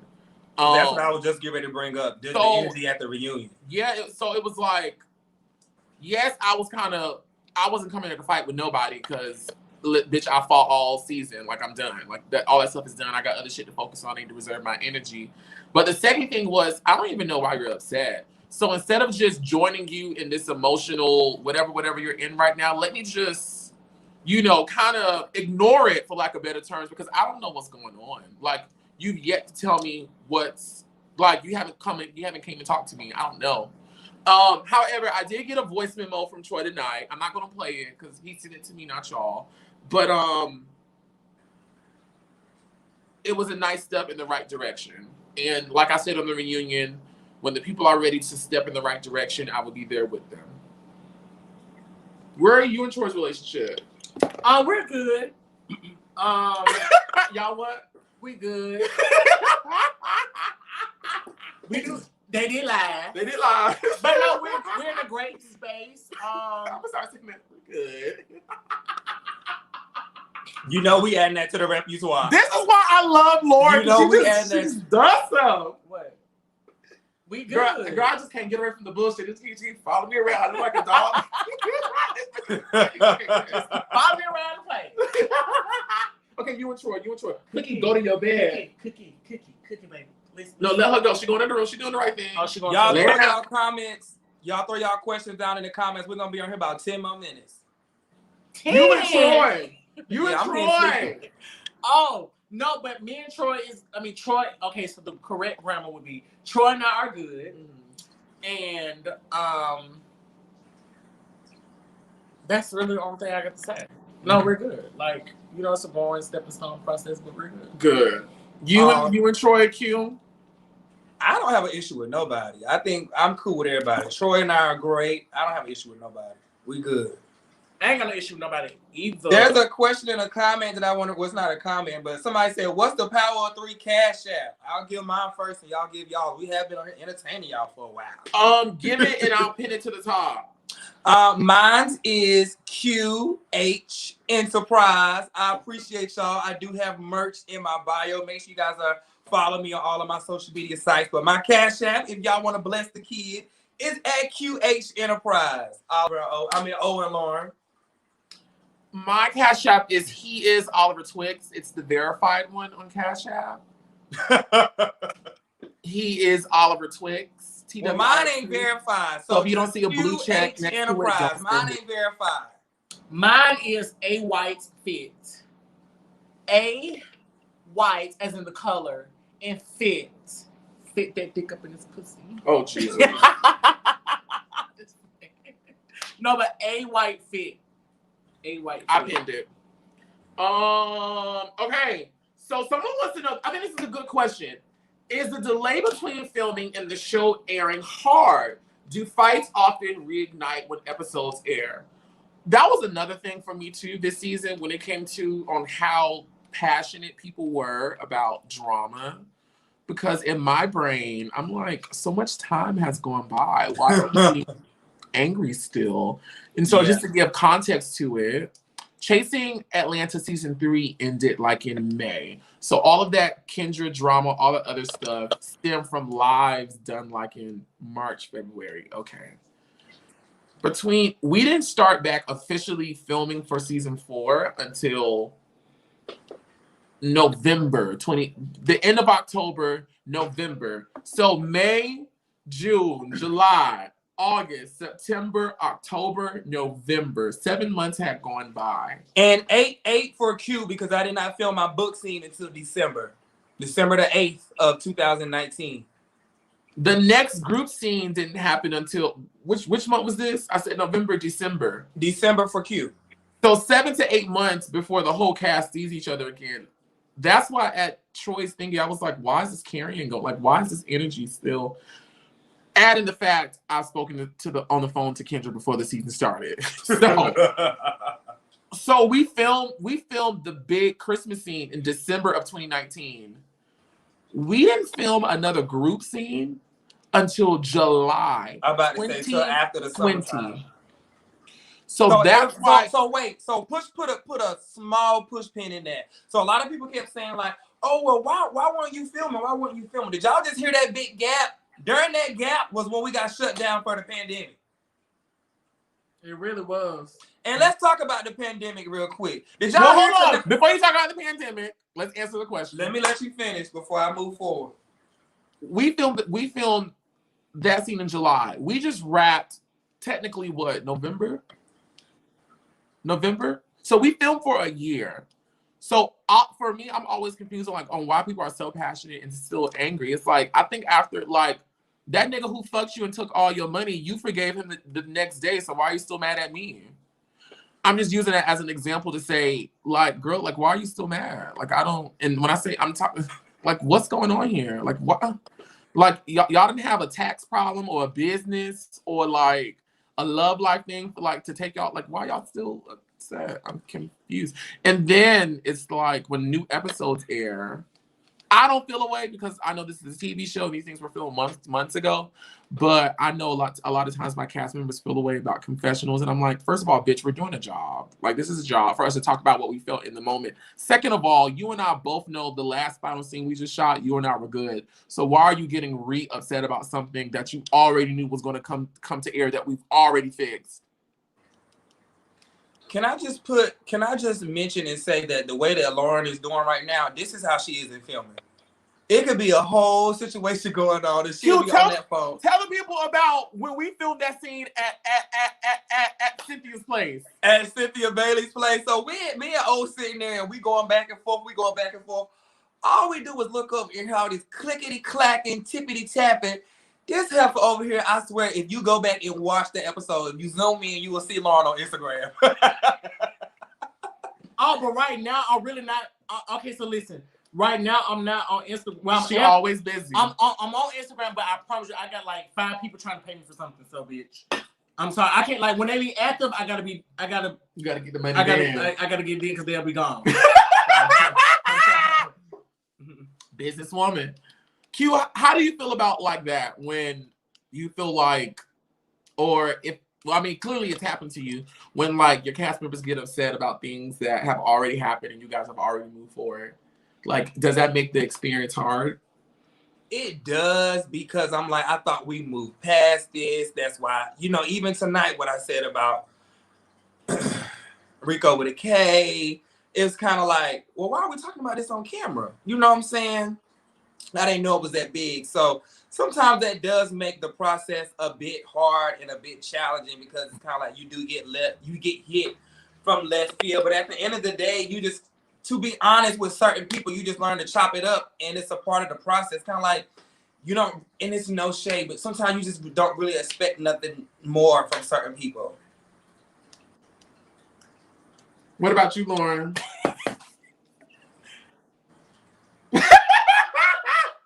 Real quick, how do you feel about when your cast members get upset with you while the show was filming because of things that were already Okay. So listen. Season 2 and season 3, but I think season 2 for me. No, season 1 and season 2. I would literally sit up here and have to reenact what we talked about in the green screen. But I used to text them, be like, girl, I did this in green screen, but we good. I did that because, one, I have a genuine heart. And it means you talked about something. I want you to know, like, hey, you do know we have to talk about this. I already knew it. But they used to come for my necks because of my green screens. And I'm like, why are y'all mad? And we just talked the other day. Like, we just talked last Friday. Today, Wednesday, you mad because I said this is my green screen. Like, it really don't even make no sense. Like, for real, come on now. And it's like, well, who's the fake people? Like, who's not being a friend? Right. Like, if I'm sitting up here telling you, like, I could really not give a fuck and tell you what I said in my green screen. I really could just not care and turn my phone off and block you. But I'm trying to let you know that we still cool. Just go along with y'all. So somebody asked out in the comments and said, how did you feel about Troy saying that he had COVID at his birthday party? So I didn't want to make it a thing. And again, me and Troy, but I was like, and this isn't me being shady. I'm just speaking what the truth, well, at least what my truth was, what I experienced. I was told that Troy did not have COVID. Who told you that? Troy told me this, and production told me this, that he did not have COVID. That's what I was told, that he, again, did not have COVID. That's what I was told. So when I heard that today, I was like, well, that's not. And, I don't know. Maybe I misheard. I could have misheard something. I'm going to put the responsibility on me. Maybe I misheard something. But from my understanding, the only reason why the scene still happened is because it was said he never did have COVID. That it was like, it was, I don't know. It was the cold, the swine flu. It was something, you could stick something in the bitch and it's gone. So when I heard that today, I was like. So I'm going to be honest. I was coming to, what was y'all little Troy's birthday dinner? I was getting ready to book. let's just call it the party. Just call it the party. That was funny, y'all. What? That birthday dinner. I'm glad I was not there, honestly. Like, no, listen. So I was coming to the party. I was coming to the party. I actually got an email or a text, I can't remember, from production that one of the cast members had coronavirus. So I'm like, I'm not flying to Atlanta. Wait, it was a message when I said that?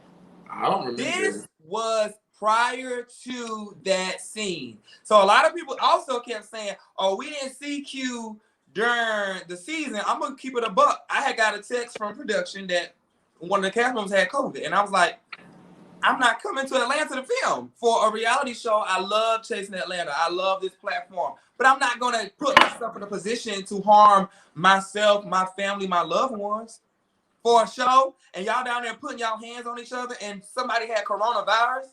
Please. I thought it was crazy. Do y'all think that Troy's going to catch a lot of heat for that? I saw it in the comments where people was kind of coming down on him about it, which, I'm choosing not to really have an opinion about it because I don't want to, whatever. But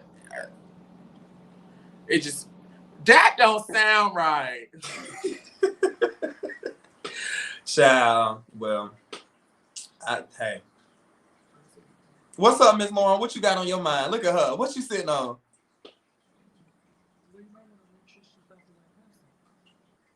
Lauryn, I'm sorry, y'all. Lauryn is telling me that someone tried to send me something on Cash App. I don't see anything. So just make sure you send it to the right person. Yeah, I don't want them to not send it to the right person. Are y'all really sending Cash App gifts? I appreciate and I love that. Look at y'all. It's going right back into the business. Just know that. It goes going now right I'm telling to the people, it goes right back into the business. Oh, child, I don't even see it. It's going right into Chasing LA. I gotta be on set what's today? Wednesday, Friday. Okay. I want to do this before I ask a final question so we can get off because it is 12:30. I'm gonna name each cast member. I want you to tell your immediate response, okay? Starting with Q. Lauryn. Am I saying something about Lauryn? Yes, whatever it is. About the show? Mm-hmm.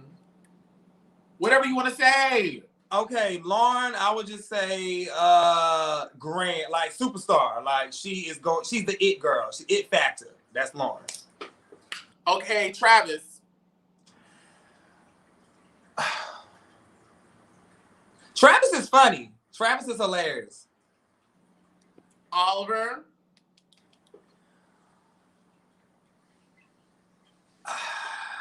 When I say this, it's not in a bad way. Like Oliver is a character. What I mean by that, he's so much. So you really don't know which angle you're gonna get. So he's a character. He's so much to be around. He's a huge personality. So I would say character because it's like, I don't know. You're a character. You're like a really big person. If I didn't know you, I would be like, oh my gosh, he's so much. He's a lot, which is great because I'm a lot.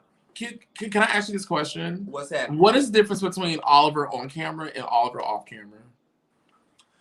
For me, it's really not a difference. It's really not a difference. Oliver, honestly, in my opinion, is a what you see, what you get type person.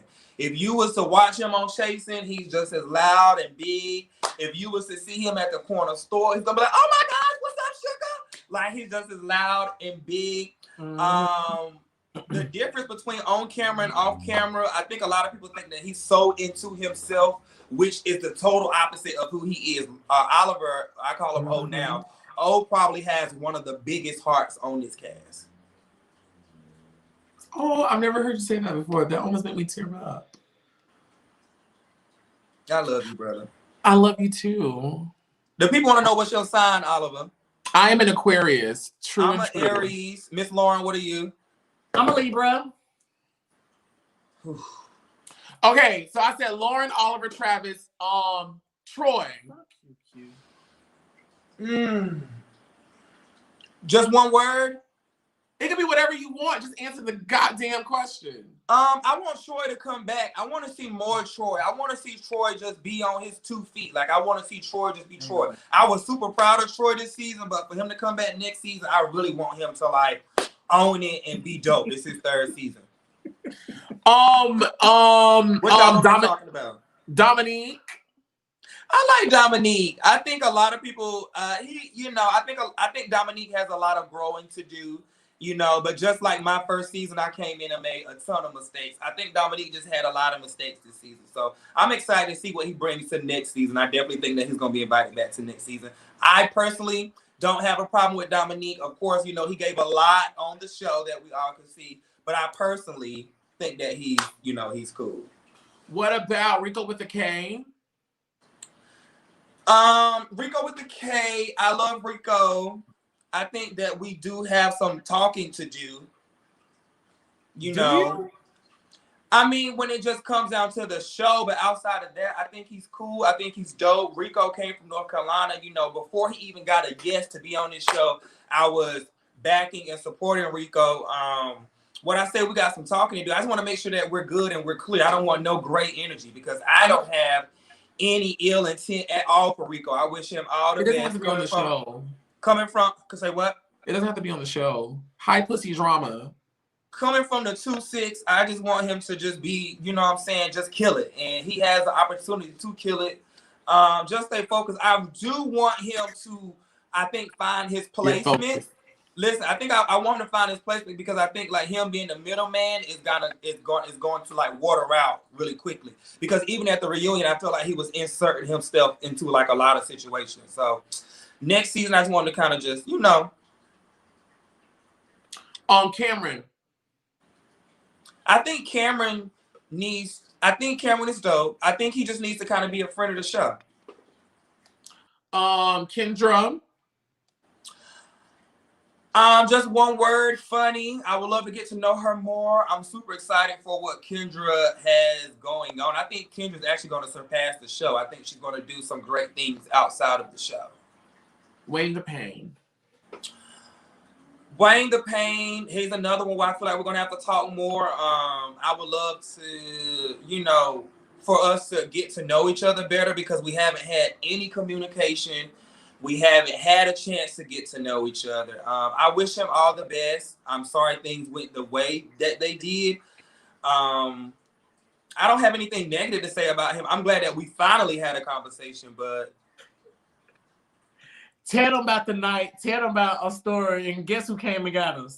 Tell them. Yeah, it's just like I don't have a problem with you. Well, Lauryn, I'll let you tell it. I feel like I've been talking forever, but did you know about the story? Y'all tell me. Yeah. Okay, I'm gonna do you now. You ready? I don't have a problem with Wayne.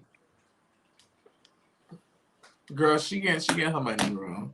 I'm so here. Okay, you ready? So Yeah. I'm gonna say a cast member's name. You can say whatever you want to say. Okay. Mm-hmm. Q. Sexy no woman. Oliver. Smart, intelligent, outgoing, a star. Troy. Troy with the purse. Like I said it because you know why I said that at the review. Troy had his purse. That little purse, Troy with the purse. No, okay, so Troy I would give, he's very energetic. He has potential to definitely be something far in our community. Troy's fine too. Yeah, and Troy is a lot of fun, so he gives you. You said he fun or fine? I said fine. Oh, Troy is fun and he's fun. So y'all, like last season, I tried to make Troy and Q a thing. Like I was like, hey, can y'all like so okay. Oh, Q, you remember that time you was over here? Oh wait, was it you was over here or Troy was over here? Which one was it? I think I was over there and Troy came over there. So listen, y'all. So here go me trying to be matchmaker. So Q was at my house, and I was like, "Ooh, let me invite Troy over here." Ooh, I done broke out. I done broke out the drinks. I don't think I had hookah or edibles. But I was like, it's food here. The people can talk freely. Troy came over talking about his dad and got emotional and started crying. Oh yeah. Yes, but I do remember before he left, there was a small interaction in the kitchen. I'm not going to say what that interaction was because it didn't involve me.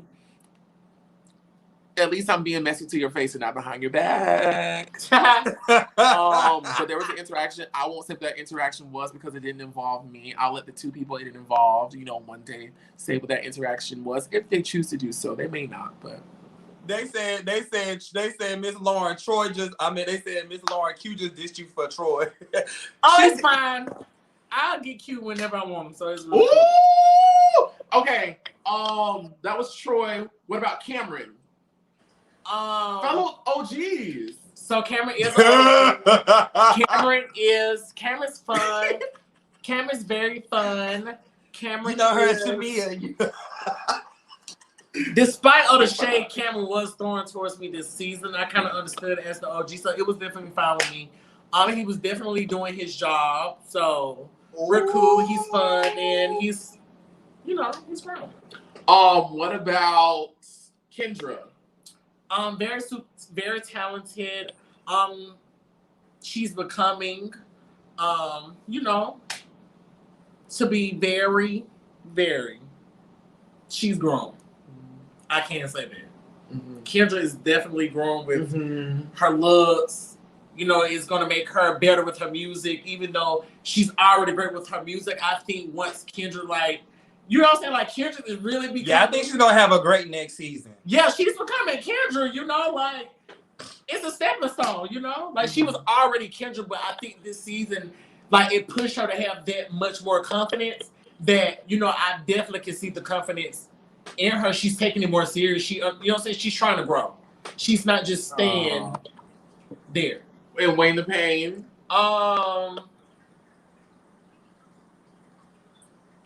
Okay, so can I tell y'all something? Please don't tell them. Y'all will not tell them about this. When I first met Wayne the Pain, I did kind of have a thing for Wayne the Pain, just a little. You had a what? A thing for Wayne the Pain, just a tad bit. Just a tad. Like when I say just a tad bit, you know how like you were like, oh, somebody's very attractive. But then you start to be around it, was like, okay, no, I don't know if I can do that. No, that's what the game was like, oh, I don't know if I can do that one. Girl, it was a chuckle for me just now. Girl, I'm just like, so Lauryn has 2 phones, and I'm just seeing all these money. I'm just like, girl, hey, maybe I need to. How much money? Cause she know what she owe me. Oh, no, Q. No, Q. Okay, so no, I do gotta send that to you. Sorry, boo. It really did slip my mind for real. No, that did slip my mind. A lot of shit. It's all good. Listen, it's all good. It's good. It's good. It's good. Anyways, let's move forward. Phones and bitch, half of the other like Dominique. Okay, Dominique gives me very much spicy. Dominique does work every day. Dominique does work every day with his passion for I don't want to say if the terminology is like dog grooming, but I want to hear you put it in the best words you can. Animal grooming. No, but what I'm trying to say is not dog grooming, animal grooming. I really want to see him. Shut up, girl. I'm gonna make it more sophisticated. I'm not gonna say dog. I ain't gonna say dog. I'm gonna say animal. I'm gonna say animals. Cats, giraffes, monkey bats, caterpillars. Girl, you should have just called out the name of the animal. Animal group. Shout out to Lauryn for effort. A for effort. I'm trying. Cause listen, dog groom I would have said that, and it would have came out so nasty and so rude. So and I get it. And I wasn't trying to be that way. You're trying to tread lightly. Yeah, just tread lightly. Now, Oliver, we finna come to your way with the names. I wasn't done. Who she got left? Finish Dominique. Okay, so yeah, I gave him. I really just want to see Dominique take what it is that he do and really make something out of it. You know, like I need to see you open up a dog grooming, like an animal grooming, like shop. You know, I need to. These are the things that I want to see from Dominique. I want to see you like, you know, do dog clothing, like for real. Like it's a lot of people that will buy a dog leash and a collar. You know, you can make a lot of money off of that. And I'm sure he has design for him. And I think he has the knowledge to be able to even train people with animals and dogs. I think so.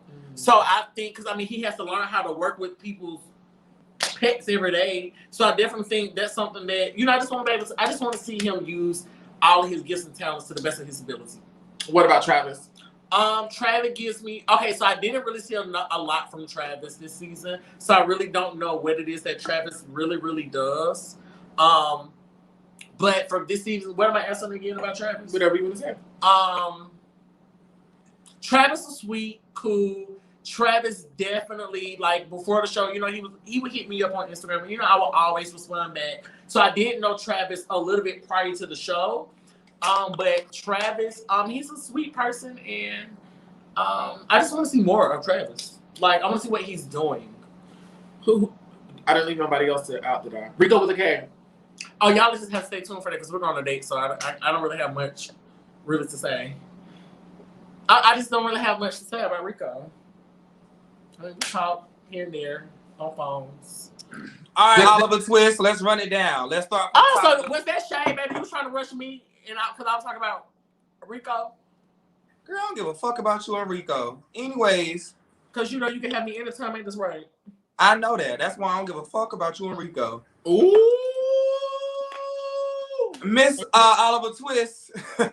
And that's just how do you feel like Miss Tito's drinker over there? How do you feel about Miss Lauryn England? You know, I think it's so amazing that the person everyone told me to watch out for and that would give me a hard time. And she did give me a hard time in the beginning.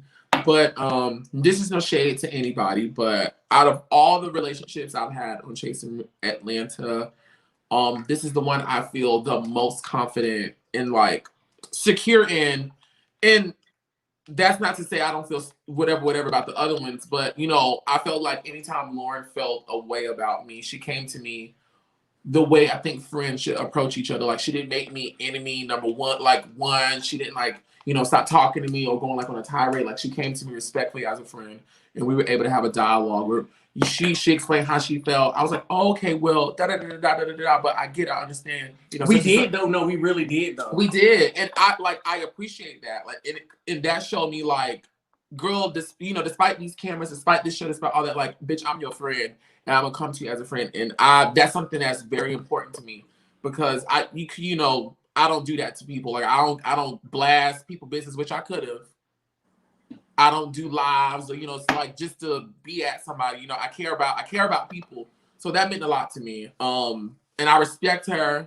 I honor her in the space that she occupies. Like, I'm an Oliver Twix, yes, on Chasing Atlanta, but Oliver Twix wouldn't have a platform to walk on if Lauryn England didn't do the necessary groundwork. She crawled so we could walk. She did.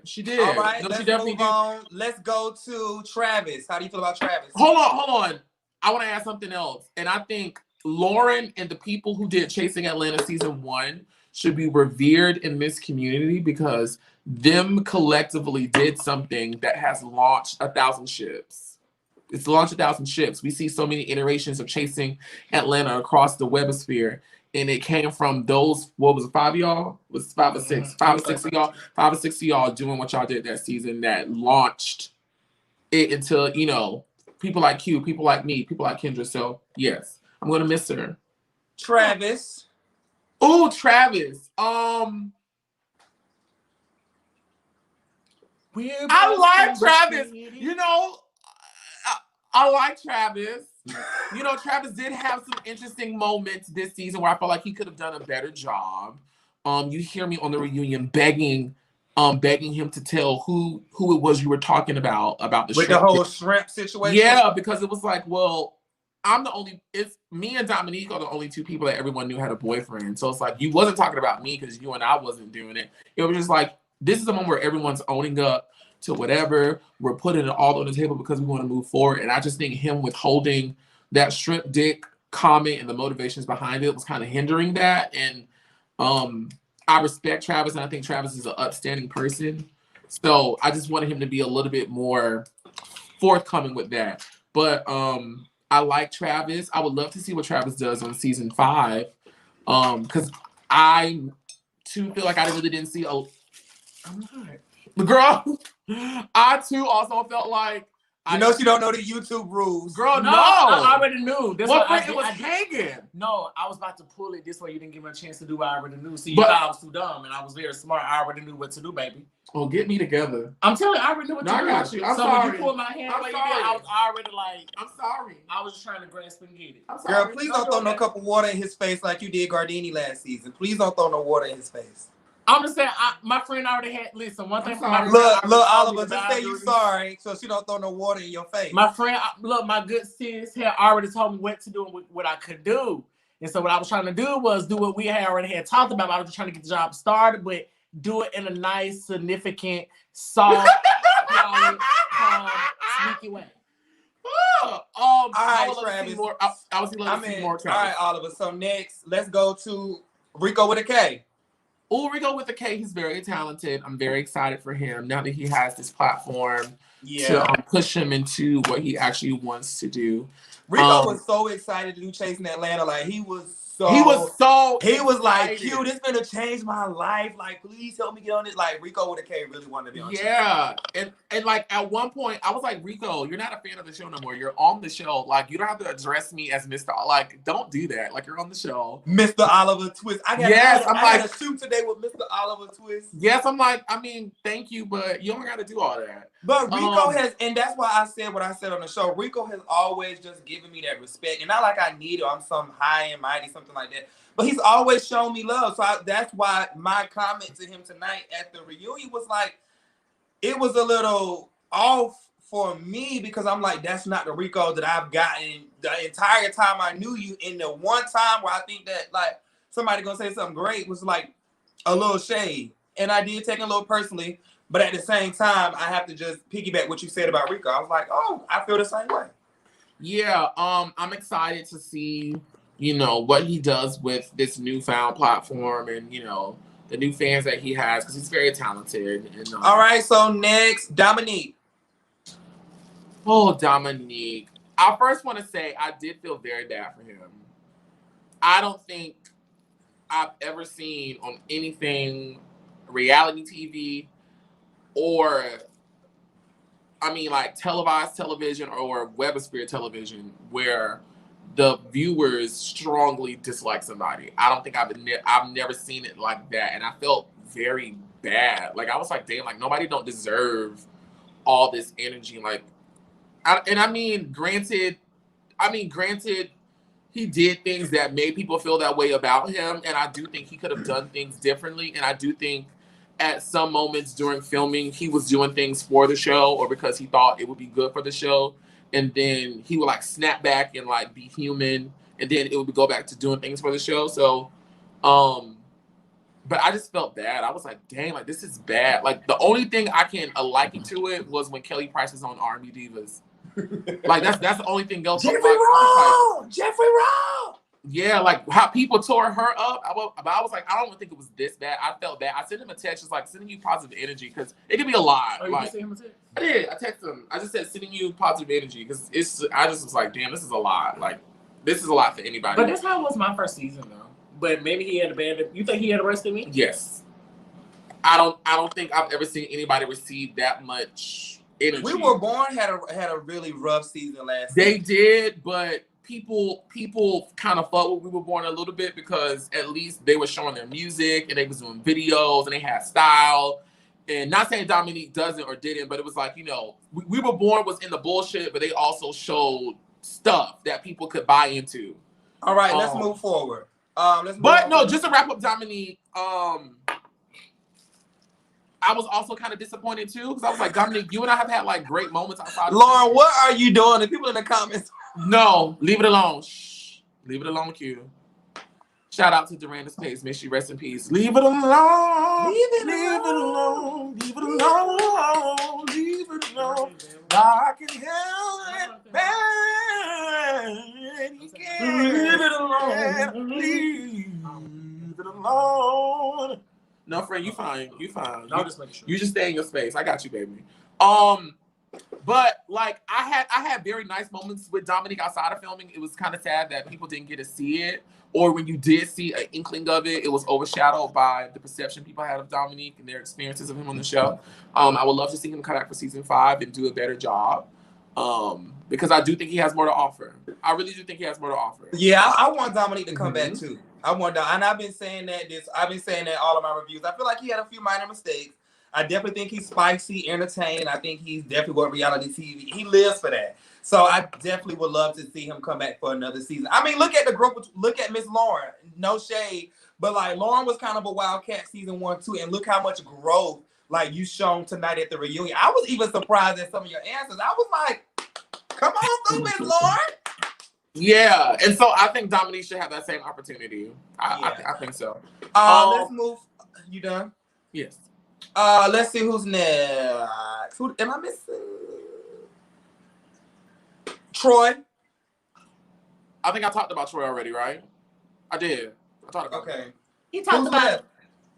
Huh? Oh, I didn't say Cameron. Did I say Cameron to you? Oh, Cameron. You know, I really don't have a lot of experience with Cameron. I really don't know him that well. You really have not felt with Cameron like that. I don't know why. I don't know. For me, I put Cameron in a safe box. You know, and this is not me being funny. I know it's going to sound funny, but it's not me being funny. For me, it's like, girl, Cameron dealing with so much. Like, he got the cancer. He got different ailments going on. Like, I'm not gonna read this boy. Like, I just can't do that. Like, I can't find it in my body to say anything negative about him. So even though I feel like a lot of times Cameron is biased on things that he wasn't there to witness or experience for himself, and I think that's like poor opinion giving, I give him a pass only because it's like that boy got more shit. Like, he just got serious life or death shit to worry about. I would like to get to know Cameron a little bit better. So hopefully we're given the space to do that. So I just saw a comment that said Q passively aggressively interrupts Oliver. And I'm not gonna start reading the comments, but I'm not passively aggressively interrupting him. We've been on this live almost 3 hours. Yes, I told y'all to start reading the comments. I don't know why I read the comments. You see, I don't. So let's move forward. Let me make sure I covered everybody on this couch. Kendra, Wayne, Travis. The only person left is me. Quentin T. Harris. You asked me about Kendra. I didn't say Kendra. No, or no, Wayne. yes, you did. He said that first. Oh, he said Kendra. No, he didn't. Okay, well, how do you feel about Kendra? Did. Kendra, say your one word for Kendra. But come on, say I'm glad we're back cool again, and I can't wait to work with her on a personal and business and entertainment level. Wayne. She's so talented. Shout out to Wayne. Wayne did something that I wish a lot of people on this platform would do, is that he really owned up to what were his motivations on why he was coming so hard against you. Like, he owned up to it. He said it. And I respected that. And I admire that level of honesty. I know that level of honesty would be uncomfortable for most people in this world. So the fact he was able to humble himself before a camera and admit that about him and you, I thought was beautiful. He should be honored, and I like Wayne. Imani Van Zap. Oh, shout out to Imani Van Zap. Shout out. She did her job well. Lauryn, did you enjoy Imani as a host? I did, actually. I think that, let me start with all these. I think that, but no, because it was going to be long. But no, I definitely enjoyed her as, not only as the host, but kind of like the voice for our show, because she kind of held it to make things make sense, to be able to talk to us, to help us maybe understand something. Even if we didn't agree to her, we kind of understood what she was kind of coming from, in a sort. I appreciated how she was the host, but she wasn't looking for a moment in that space. Right. I appreciated that about her. I feel like a lot of times in the past, I'm just going to leave it at that. I do feel like she genuinely came there to help us work through problems. And because that's a thing she's always presented, we respected her in that space. In that space, right. Because she wants to be respected in that space. She's in that space. She wasn't looking to be a cast member or audition for Chasing Atlanta, or yikes.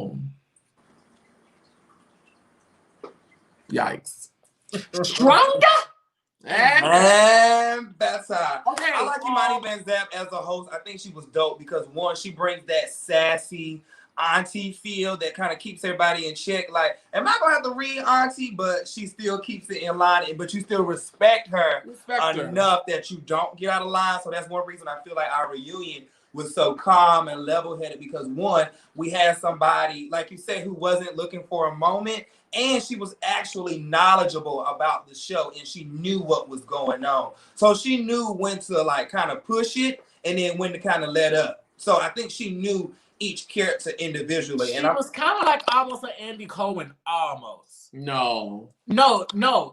Yeah. Almost. The reason why I say almost. No, she was better than Andy Cohen.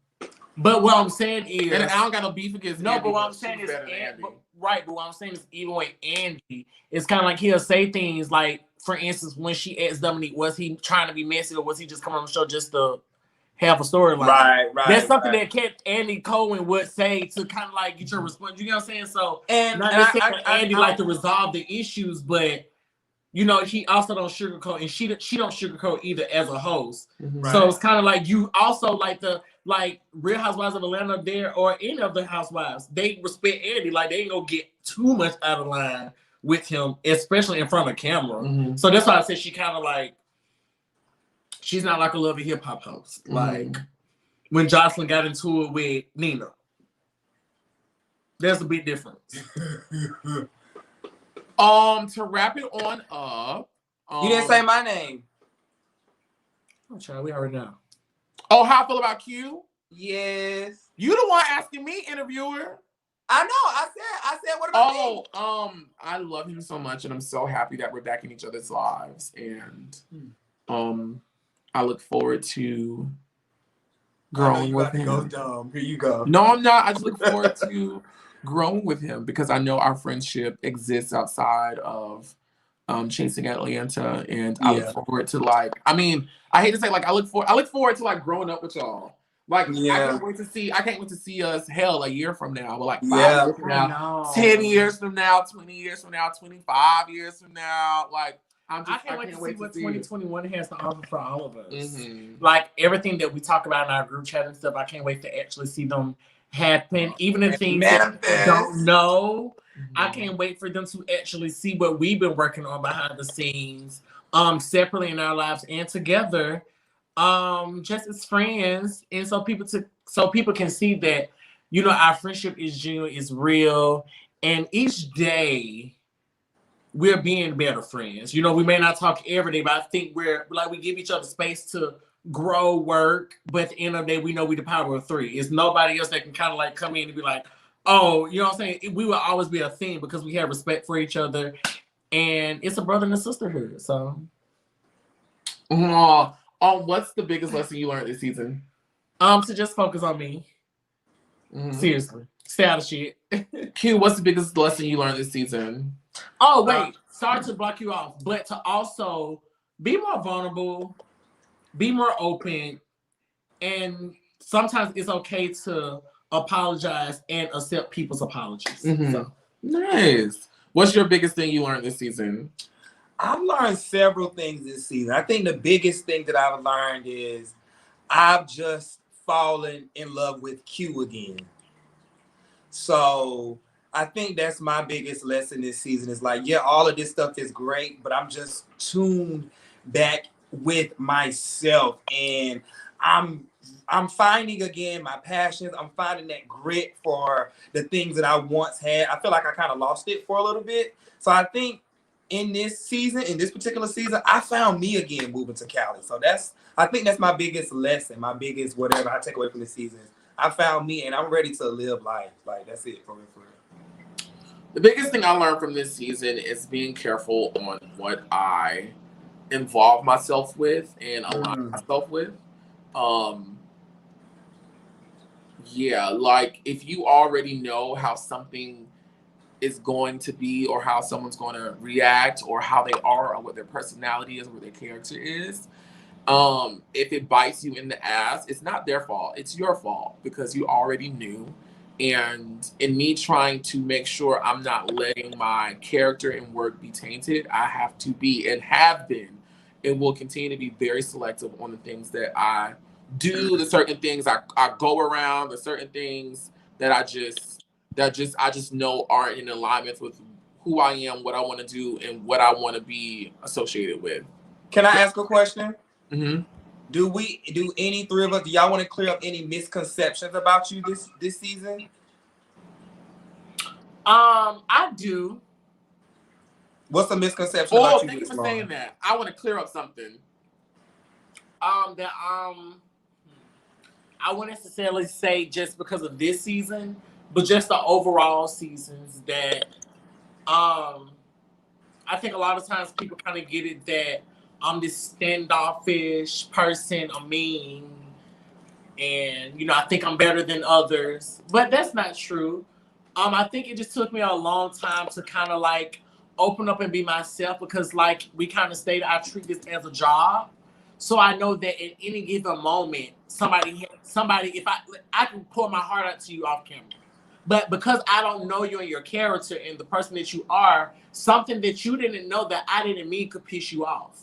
And you can, by me thinking that I can be so open to you and tell you everything that goes on my life, you know, it kind of like made me guarded to know that, you know, these people sometimes may not really be your friends. So just watch out, be cordial, but don't give too much, you know? And so I think that was most important for me to kind of like just clear that up because I do like to have fun. I love everybody on the cast dearly, but I understand that we all have a job to do. Another thing is just like about my work ethics with business and just different things like that. Just over the years, like, you know, I'm striving to be the best business owner that I can be.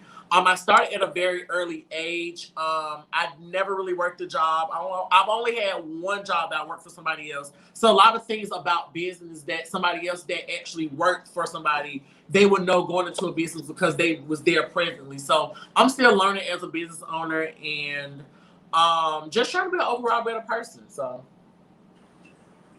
one thing I want to clear up, is this whole Oliver recorded Lauryn conversation thing. And I just want it to be known that I would never record anyone in live because I think that's weak pussy things. However, there's no reason for me to record someone I deem a friend. The recording came from when Lauryn and I filmed that scene. One of the cameras died. And at that time, I had just recently bought a new phone. And so in order to keep the thing going, I volunteered my phone for them to use as an angle because we do use iPhones here at Chasing Atlanta, which is okay because some of my greatest work has came from an iPhone. But the scene was in my phone, and I did not realize that until many, many months later when I was dumping my phone, because that's my work phone. That's where like all my client stuff go. My videos when I'm on set, that's where all that stuff goes. When I was going through it, I was like, what is this video of me on Lauryn sitting down? Oh, this is the day from the thingy. And I was like, oh, okay, whatever. I didn't click on it until later. And I was like, oh, we were talking about the situation. Or whatever's going on that day. So fast forward to the scene with Dominique and I, when he's like, oh, well, you must have brought it back to her a certain way. And I already know people like to put my character into question on the show a lot because that's the only thing you can't talk bad about. You can't talk bad about my work. You can't talk bad about my career. You can't talk bad about anything else. So you have to find something to talk bad about me about. And for whatever reason, people choose to say, oh, he's not really like that. He does whatever. So in order to defend myself, I'm like, well, I can show you exactly how I said it because it's still on my phone. We use our own iPhones to record our audio when we are in scene so that the audio can be crisp and clear for you guys and your entertainment consumption. So I wasn't saying I had to record him because I recorded my friend. I had to record him because my phone was used to film that scene. And I was trying to show that, no, I didn't tell her the way. I told her the way it was brought to me, which was, he said this. He wants to talk. I said in my confession in that episode, I didn't think he was coming with weird energy. So don't blame that on me. But it was spun in a different thing. Want to clear that up. I think I'll answer and say a misconception about myself that I always see online is that I'm just super. Somebody is still in the comments talking about Oliver. Why do you choose to record phone comment? Bitch, you're done. Kim, after you don't let me forget to ask this, I want to ask all of us a question. So okay, I'm gonna answer my misconception and you go next, okay? Okay. All right, so I'm gonna answer my own misconception question. I think for me, I see a lot of comments like Q is so uppity and he thinks he's better than everybody and da da da da da. If you really truly know me, I have extended myself to probably every cast member on this platform in some type of way to, you know what I'm saying, get an opportunity or something. So it always is mind-boggling to me when people say like, oh, Q is so this and he's so that. I just work really hard. I don't never look down on anybody. So I think that's a misconception about myself is that I'm so uppity. Child, when y'all see me off these cameras, I probably got on a sweatsuit. I'm chilling. I just said earlier, majority of the time I don't even like being on camera unless I need to. If I'm at Old House or with Lauryn or anybody, I'm chilling. So the misconception that it always has to be about me, I think that's certainly false. Miss Lauryn, what's your question? Girl, somebody called Lauryn and fucked up the thing. Y'all didn't froze or anything. That's okay. We're gonna keep it going. No, we ain't gonna do that because he can hear us and I can kind of read his lips. So I'm gonna navigate us to the end. I got you. You want me to say okay, see, you're fine. You came back in. Okay, yeah, you did. I was just saying it's a misconception that people think it's always about me when that's not the case. Like I always, overly extend myself to try to help each cast member here. Not like I'm some big and mighty person, but I think I do a pretty good job with just trying to make sure I'm there for everybody. And when I see stuff, shoot it to everybody. So I think it's a huge misconception, again, just so you can hear, is that Q think he's so big and bad, it's always about me. That is so false. And I feel like if you go to, I don't care, even the ones who don't even rock with me, I've even given them, extended some type of opportunity or something to them. So I feel like that's so weird when I read that in the comments. Like, Q think he's so this, he's so that. I'm like, not really. I just work really hard, but okay. Before we go, is there anything you want to plug or let the people know. Wait, I wasn't finished. I want to ask us all a question really quick. Friend, it's all praises. You got a lot going on for me tonight. No, this is for like the people, but to come on. I was reading a comment from all praises. Where do you see yourself in the next 5 years? I want to ask you this. Just so the people, where to? Okay, give it to. Okay, you know what? Don't answer it. It's okay. Yes, we've been on this thing a long time. Well, we got 5 more minutes before we hit the 3-hour mark. Let's just go it's okay. 5 minutes. No, because this last question gonna take 5 minutes between the 3 of us. Not for me, but go ahead. What's next? No, it's okay. The final question I got: is there anything you want to plug or tell the people to look out for or go do, whatever that is? Quentin T. Harris. Just follow me on all of my social media sites at Quentin T. Harris. I got some incredible things that I am working on outside of Chasing LA. Of course, I cannot announce them now. For right now, I just want to say thank you for 3 incredible seasons on this. Wait, was I on here 4? No, 3. 3 incredible seasons on this amazing platform. Chasing LA viewers, fans, and supporters, y'all are ride or die. I appreciate y'all. It has been a crazy ride. So as far as what I got coming up and all of that, just follow me and just continue to watch my journey. I have some things that I think that are going to shock y'all. You know what I'm saying? Just follow me on all of my social media sites at Quentin T. Harris. I don't want to be like, I got this going on, I got that. Just follow me. I'll be releasing something.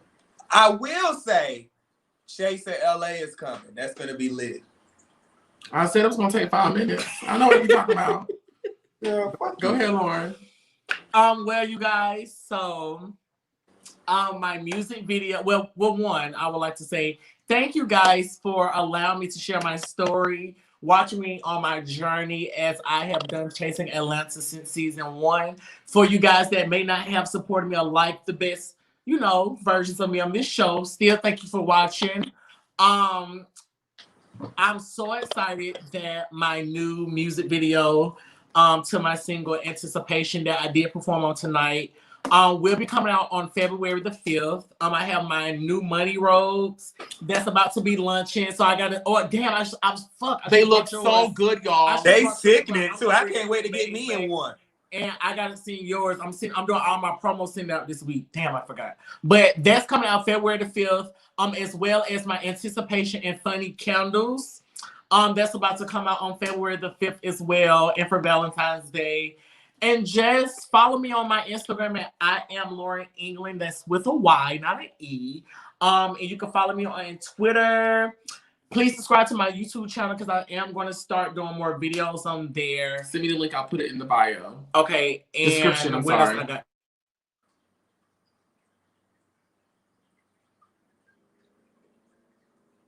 Cut that phone on silence.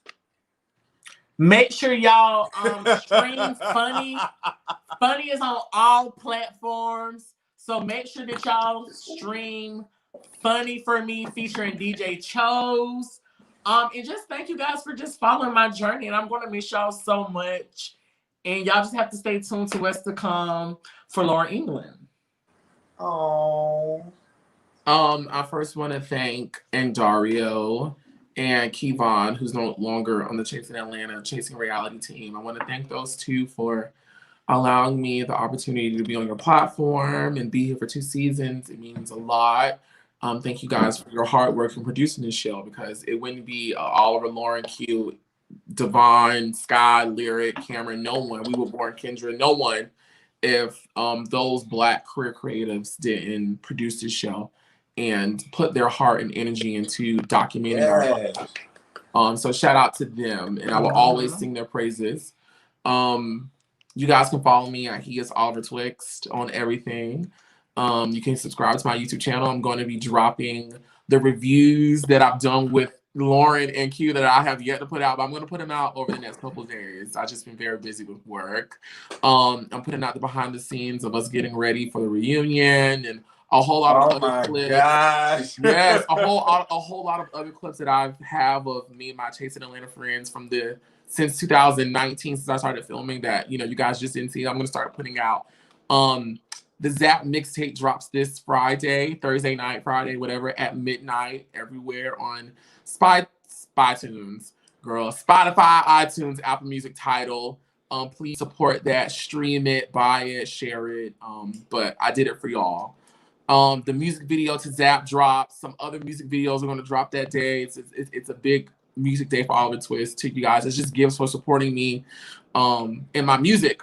That's about it. Oh, and of course, you will see me on what? You will see me as a casted member, an employee of World of Wonder, an employee of WeTV, featured on T.S. Madison's T.S. Madison Experience, debuting on WeTV in March 2021. The first show where a Black trans woman is the lead, and the cast is full of Black queer folk. That's a powerful historical moment, and I'm grateful to God for honoring me and blessing me with that opportunity to be a part of that history-making move. So thankful to all y'all for supporting me. Like, I love y'all. I can just go on and on forever. I told you it was going to take 5 minutes. I can just go on forever and ever on how much I thank everybody. Yes, I was just about to say that too. We thank the freaking fans. Like, without y'all, we would be nothing. Without y'all, we would be absolutely nothing. Like, y'all go hard for us. Chasing Atlanta fans gonna make you boss up. They gonna talk junk. They gonna get you together. They gonna love you. We love y'all. Like, I think, to be honest, we come back for the fans. Like, sometimes y'all give us a hard time, but we love y'all. Y'all see us in the streets. Y'all show us mad love. Y'all show love. Like, I don't care where we at. We always get love from the Chasing Reality fans. From the Power of Three, we have some great things collectively that we are working on, going to be releasing. So we will say, again, we love y'all, but this is not the end. Oh, definitely not for the Power of Three, the big three. Of the Power of Three, baby. And with that being said, we gonna be out. We love y'all so much. Oh my goodness. Hold on, wait. I do want to say this. I'm just playing. I was trying to take it on out. Oh, we gonna wait. Can't go away. I'm not there. Hold on, wait, y'all, because I want to go. I want to go. We don't see Q that much. I know, girl. Did you know she cried and did all that crying shit after you left? I could have punched somebody sent it to me. I said, girl, why is she crying? I was missing y'all too the last when I left. No, I missed you too. When I left your house, I was missing y'all too. But just stay tuned because you may see the Power of Three very soon. Girl. All right, y'all. No, we ain't gonna get on that. We love you guys. Thank you guys so much for watching us for 3 hours. We stayed over 200 people for 3 hours. It's 200 people in here? It was over 200 people watching us for 3 hours. Y'all got me nervous. I mean, you already said it. It's done. All right, y'all. I love y'all so much. Make sure that y'all are tuned into Chasing LA. Go support Lauryn England and her dope ass music. Oliver Twist, his dope ass music. He'll be on WeTV. Chasing LA coming out. Power 3. We love y'all. Go follow all our social media sites. This ain't even my damn channel. Well, Oliver, you close us out. So wait, can I say this? I love y'all. I love y'all too. I miss y'all. Listen, thank you guys for watching. Be sure to subscribe to Oliver Twist's YouTube channel. I am the head nerd in charge, your nerd boy Q reporter for duty, and we have done the Lord's work. This is the Power of 3 grand finale live of Chasing Atlanta Season 4. We thank you all for your support. Love you guys. Until next time, be sure to pray and Kegel. Good night.